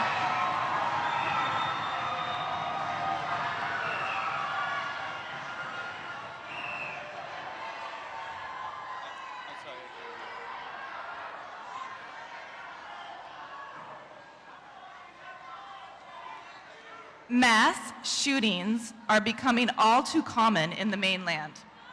What would you do specifically to ensure a gun does not make its way into the wrong hands and Guam experiences a mass shooting in the future? Protecting our children, protecting our families, protecting our society is what I've done my entire life. Lou and Josh have zero experience in public safety. Ladies and gentlemen, I have always worked in the best interest of public safety, and I always will. I'm very proud of the success we've achieved in the public safety arena with Chief G.I. Cruz, Joey Syndicus of the Guam Fire Department, Customs and Quarantine, Eric Palacios, and now George Chaffers. We've achieved a level of success that we'll continue to achieve. We work with the Department of Education, all the other agencies to make sure we control as best we can the level of safety and security we need, balanced with making sure that we have freedoms. If you want a level of freedom, you have to pay for it, but you have to recognize that getting access to firearms is very, very controlled, and it's something that's made sure it's monitored so people don't use those weapons against our public. We have Joe Rivera, who works at the Department of Education, C.O. Taitano. He knows very well watching our children, taking care of our families is the most important thing we can do. Ladies and gentlemen, public safety has always been in my heart. My partner is a veteran, is a former military police officer. We will always look out for public safety. Making secure our children, our families is always our highest priorities. Thank you. Thank you, Republican team. Thank you to all our candidates and media representatives. This is the end of round 3. Take a breath, because next up, the closing remarks by our candidate teams. This will be exciting, and you are going to want to stay tuned. We will be right back after this quick commercial break. Special thanks to Docomo Pacific. My opponents have attacked me lying about who I am or what I would do as your governor. So I thought you should hear from me. These attacks are flat out lies and meant to distract you from the fact that they have failed you all these years. I am the only person running for governor who is a mother, grandmother, and a nurse. The truth is, I believe that when making decisions about her reproductive health, a woman should be guided by her family, priest, or doctor, not the government. They also claim I have a conflict with Bank of Guam. The truth is, banking is a highly regulated industry, and I will follow the law as I always have. Josh and I have plans to stabilize our economy and promote real growth to make healthcare more affordable, to provide resources to our police and fire departments, and to truly make education a priority. I am Lou Leon Guerrero, and I approve this message because you deserve to hear the truth. This bill is very anti-quality of life because it does not consider the expense that the family will incur as a result of mandating treatment that most likely will not result in a quality of life outcome for the infant. Lou Leon Guerrero testified that the quality of life of a child that survives an abortion is not worth the medical treatment. What this bill does is it will burden the family with enormous medical bills. How does she see people? How does she see that society would be burdened? When is life itself considered a burden? I have a right to vote because I was allowed to live. We should not vote for a candidate that supports the destruction of human life. Vote for life. Vote for Tenorio Adam. I'm Ray Tenorio, and I approve this message. I have dedicated my career to protecting the most vulnerable and ensuring a safer community for our families and our children. I know public corruption is a cancer on our government, and if not rooted out, the cancer grows. Officials have a duty to ensure and uphold the integrity of our government. I will, working with our community, hold accountable those who violate the public's trust. I'm Frank Blasogun Jr., and I approve this message.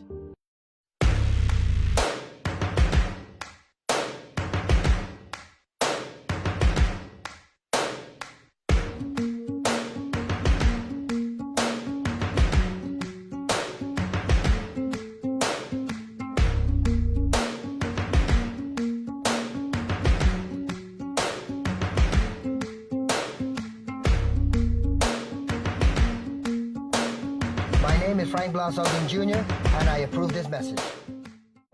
As I look around, there are so many longtime Democrats, but it doesn't serve the good of our island or our Democratic Party when we don't embrace the will of our party.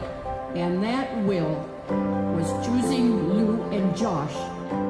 The people that have been forgotten, we will bring people helping people back. I'm banking on Lou and Josh. I want to invite those Democrats, those Republicans that are sitting maybe on the sidelines. Well, I want to tell them that they have a home here with us. Family is about more than who you are related to. It includes everyone. This election is coming down to one value and one value only: trust. Who will you trust to protect the people of Guam? I'm Lou Leon Guerrero, and I approve this ad. No matter where you come from. We have Palauans here, we have Chukis here, we have Filipinos here, we have Japanese here, Chinese, Korean. We have every ethnicity that you can imagine. You are Guam. We are Guam. This is my island. I am from here, Ray. I was born and raised here, Ray. My family is here, Ray. But I am more qualified to be governor of Guam.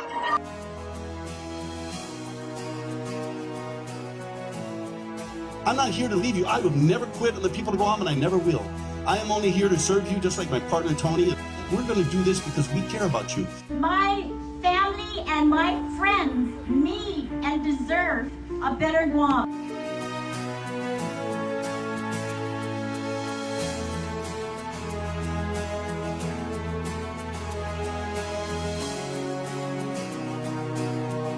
I'm Ray Tenorio, and I approve this message.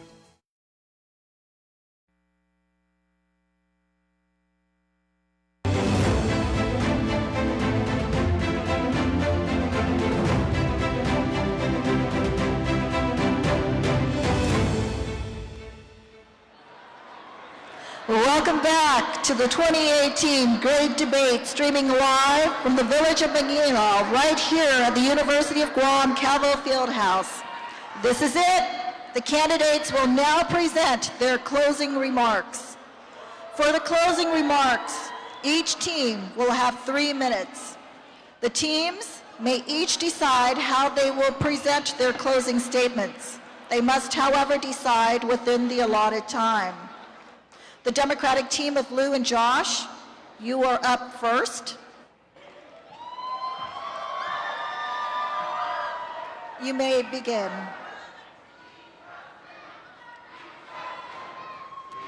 Thank you. Tonight has focused on our differences, but I know what we have in common. We all love Guam and want to make it better. We all share the same land, love the same culture, and understand that where much is given, much is required. While that won't change on November 6th, the choice we must make in this election couldn't be clearer. Our opponents just don't get it. They can't fix our island's problems because they refuse to acknowledge these problems even exist.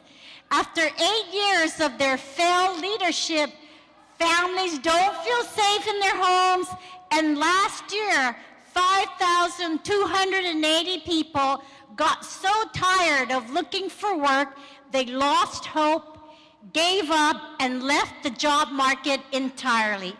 And yet, our opponents say the numbers are better. Can a number keep us safe when there are fewer police officers protecting us today than in 1998?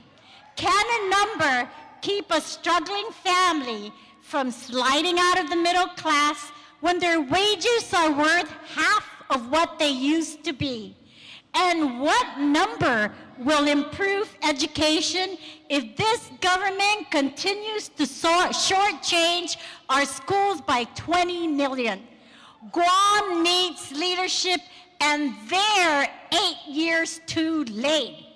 Josh and I are the only team with a comprehensive plan to regain GMH accreditation, reignite our economy, lower taxes for small businesses, attract new industries with rising wages, and get our financial house in order. But because they can't acknowledge Guam's problems or present a credible plan, our opponents have resorted to the last desperate hope of career politicians talking about anything other than the issues over and over again. It's not the size of a bank building that counts, Ray. It's what you do with it. While your administration taxed small businesses, I worked to help women become small business owners. While his tax increases made it harder for people to pay their bills, I fought to keep families in their homes. And when the First Lady needed financial help for her foster home, the People's Bank stepped up. I'm a mother, a grandmother, and a wife. I'm a nurse, a policy maker, and a successful businesswoman. If you're tired of the way things are, let's change to our it Democratic and team. I'm in. The Republican team of Tenorio Addo.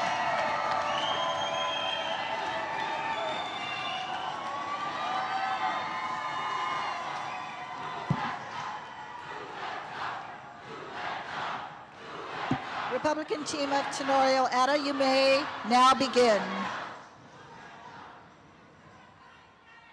To whom much is given, much is required. When I needed care as a child, foster parents took me in. When I needed a family, my Tenorio family raised me, Maboksai Tamuru. When I needed a home, Guam's people embraced me with love and respect. The good Lord and this island have given me so much. I just want to give back. Lou asks, where was Ray Tenorio? I'll tell you where I was. While Lou was on the 10th floor of her bank making money, I was on the ground floor with you, helping working families, making them safe. While Lou was on the 10th floor of her bank, writing testimony to keep a foster home from lowering her property values, I was with foster families on the ground floor, helping children who need real compassion. While Lou was on the 10th floor of the bank, advocating for abortion, Tony Ada and I were on the ground floor pleading for life. While Lou was on the 10th floor of the bank closing on homes, we were on the ground floor building 3,000 affordable homes, and we'll build 2,000 more. Lou has been on the 10th floor of the bank out of touch. She hasn't walked in your shoes. I have. Tony Ada, a veteran and military police officer, passed the strongest laws to protect you. No team ever did more for public safety than Tony and me. Only when Lou decided to run for governor did she come down from her ivory tower and come down here with the rest of us to take a stab at our problems.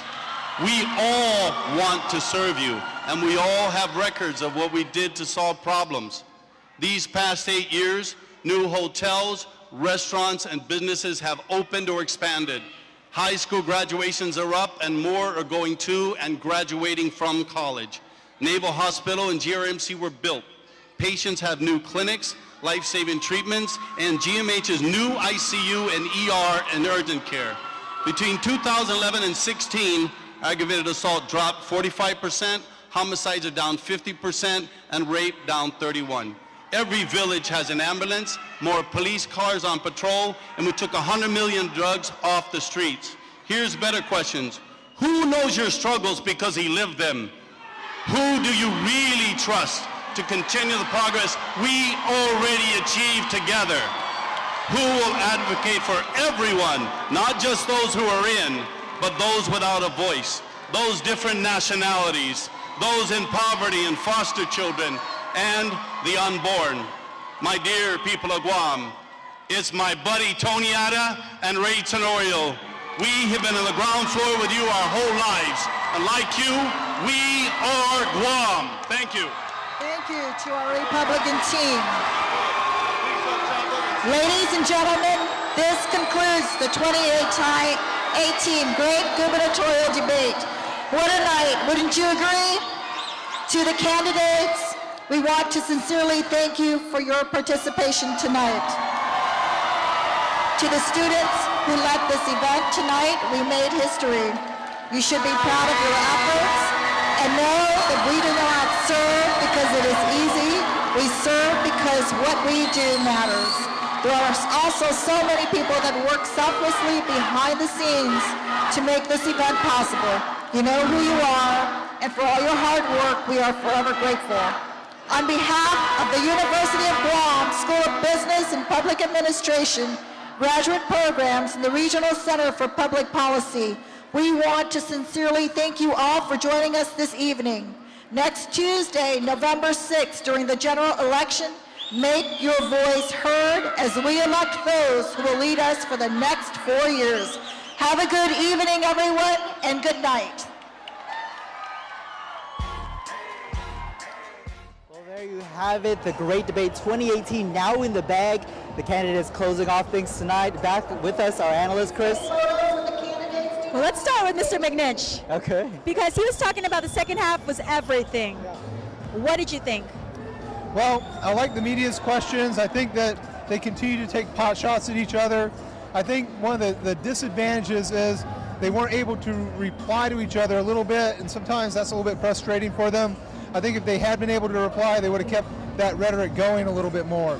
But I think that in general, it seemed to be that people are going to have to decide for themselves who they think won or lost this debate, because they're going to argue over it. What do you think, Juan? You know, to everybody who supports a candidate, their candidate is always going to be the smartest, the best, and answered all the questions right. But at the end of the day, we're only going to find out the answer on November 6th. So I think the people of Guam have a lot to think about. I think both candidates presented their argument effectively, and in the end, it's going to be up to all of us, the people of Guam, to determine who won not only this debate, but who's going to take home the government as well. Okay.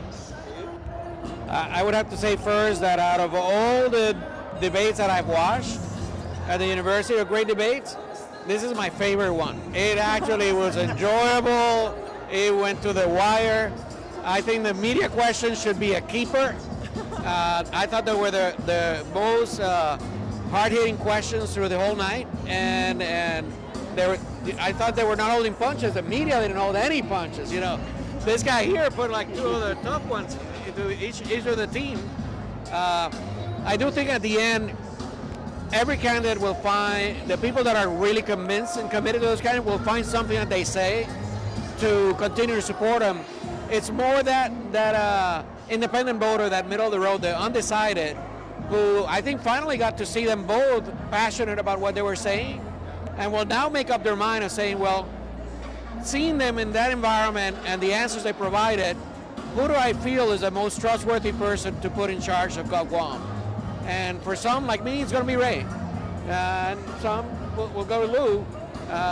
But if I were to bet today, I think we're going to have a repeat run-up coming up. It's going to be a very interesting race. Very interesting indeed. And of course, one of those media representatives that we had was our very own Chris Barnett. Chris, we've heard from the crowd, answer the question for both sides, answer the question, and you guys asked it. Well, I wish I had more than one question, and the crowd was right. I don't feel that either of the candidates really answered my questions adequately. Lou, there was like about a minute of silence in the beginning of the question, and with Ray, he kind of just seemed to write it off as, oh, it's complicated, there's a lot of paperwork, you wouldn't understand. So yeah, I wasn't really satisfied with the way they answered the questions. Overall though, I felt that I agree with Juan, this was probably one of the best debates I've ever seen, just because it was so catty. I mean, and I could see some of the things that Ray was doing in baiting Lou on the Bank of Guam issue. I mean, you know, one of the issues that keeps coming up this whole campaign is how is she going to deal with that apparently huge conflict, and they baited her on it tonight, and she ended up by answering what sounded like a Bank of Guam commercial. I mean, she basically said that we owe the Bank of Guam for so many different things, so I feel like on that issue, she wasn't able to come out on top. But you know, other issues, maybe what was your take? Yeah, well, I think Ray was very calm, cool, and collected. You know, normally when you hear him, he's got so many thoughts about an idea that he tends to speed up to make sure he makes it in time. But in this one, I really saw him thinking through the questions and trying to make sure that he slowed down and just answer the specific action items. I didn't see him making any major mistakes. I think he did really, really, really good. I saw Lou towards the end. She was starting to get frazzled, you know, and he was starting to get under her skin. So I think they were successful in that. But there's one thing I do want to bring up is the one thing I missed was having Frank Ogden on that stage, because I would have been very intrigued to see how he would have reacted and how he would answer the same questions that they were facing right now. And that's a real unknown. It's going to be how do people react to his campaign, and the fact that Josh and Lou and Josh basically put their foot down and said they would do no debates if Frank was in him, and got him cut out of every single debate in Guam. Well, Adrian, how do you think Lou fared? I felt like tonight it really kind of all came to a head. You know, she's been dealing with his attacks the whole campaign, and I feel like towards the second half she kind of cooled a little bit, but she came in kind of hot and didn't really cool down. Well, I think she answered the questions in a concise way. Ray did too, and I think she had to keep her cool under fire. You know, when you ask a question from Ray, not only did he didn't answer it at all by telling us that it's way too complicated for any of us normal people to understand, but he didn't even touch the part about the campaign contribution. And there she is telling us that she's going to be, transparent on how she's going to do it. So again, at the end of the day, it's the people of Guam that are going to make that decision. And I don't think you can pull the wool over the people of Guam either. I think we're smart enough to figure things out for ourselves. And those people who haven't made up their mind, I think tonight is going to be a key point in them making that decision. But like Ron McNitch was saying, there's a lot of parties coming up, and once the alcohol starts flowing, I think that's when the real answer is going to come. I had a question about the final question from our media colleague relative to mass shootings and how to prevent it on Guam. And obviously she was alluding to the Lieutenant Governor's gun grab incident, which is set for trial next March, way after the election. Are you concerned at all, or do you think that will have any effect on voters' decisions when they head to the polls on Tuesday? No, I'm not. I've always said, you know, they really had to hype this issue, and they kept bringing it up and bringing it up. And I think strategically was a mistake. At this point, everybody in Guam knows what happened. They realize it was a mistake. He's explained it, I don't know how many times, that he regrets the decision was made. He tried to do it as a teaching moment. He's going to go to court. He's declaring himself innocent. He's convinced that he did not commit any crime. And he only got charged for 4 misdemeanors. I am convinced that he's, at the end of the day, after the election, he's going to be found innocent. But have you ever been charged with 4 misdemeanors? Not me personally, thank God. Dr. McNish, can you provide a comment on that? No, I haven't been charged either, okay? I mean, not on that, but not me, relative yes. to, you know, do you think voters will remember this come election day? The gun grab incident, and as a public safety czar. Can you ask me the question again? I'm sorry. The gun grab incident, is that going to be on voters' minds when they hit the polls Tuesday? Not the way some people think it will be. For Lou's side, it's going to be constant. But for the most part, the public's heard enough of it, and it's old news by now, and it's not going to matter so much for the election, because we're in a 3-body election right now, and it's going to draw votes regardless, and it's going to push that number down like we mentioned last night, and that's part of the problem. But I have to say, there's one little point I want to mention about tonight. Ray did not stand behind the podium. He walked out into the center of the stage on every question. It was very different. He did that at the self-determination debate too. You know, we don't have much time, Adrian, but we're talking about the gun grab here. And how successful was the Tenorio ad campaign in getting that issue to peak early and to kind of compartmentalize it a safe distance away from Super Tuesday? Well, I mean, they did their best, and they did what they could. I think that the gun grab issue is going to matter to people who are turned on by that kind of thing, who want the sensational kind of propaganda that's going to go on. I'm sure those people, it's going to matter to them. But I think to the vast majority of Guam, they're concerned about some of the real issues. They're concerned about their taxes. They're concerned about healthcare. They're concerned about public safety. Although that might influence their thought about Ray when it comes to the public safety field. So we'll see. All right, guys, thank you so much. Chris, again, great job up there. All right, and we'll see you guys all, as well as you voters, on Election Day. We have Campaign for a Cause. You'll already be tuning into our coverage of Super Tuesday starting at 10 p.m. Again, Campaign for a Cause. That's our effort, our joint effort, while you're already tuning in, to help our brothers and sisters up north with Super Typhoon. Yeah, all those Mutu. affected by the Super Typhoon, of course. And jump over to KUAM News Facebook, because we're going to go live with an after party. And we've got, you know, a lot of people were wondering why Frank and Alicia weren't in the debate. Well, we have them coming up next to Facebook Live with the after party. Thanks, guys. Thank you, and thank you guys so much for watching from this year's Great Debate 2018. Guahusi Nick Delgado. And I'm Crystal Paco. Good night.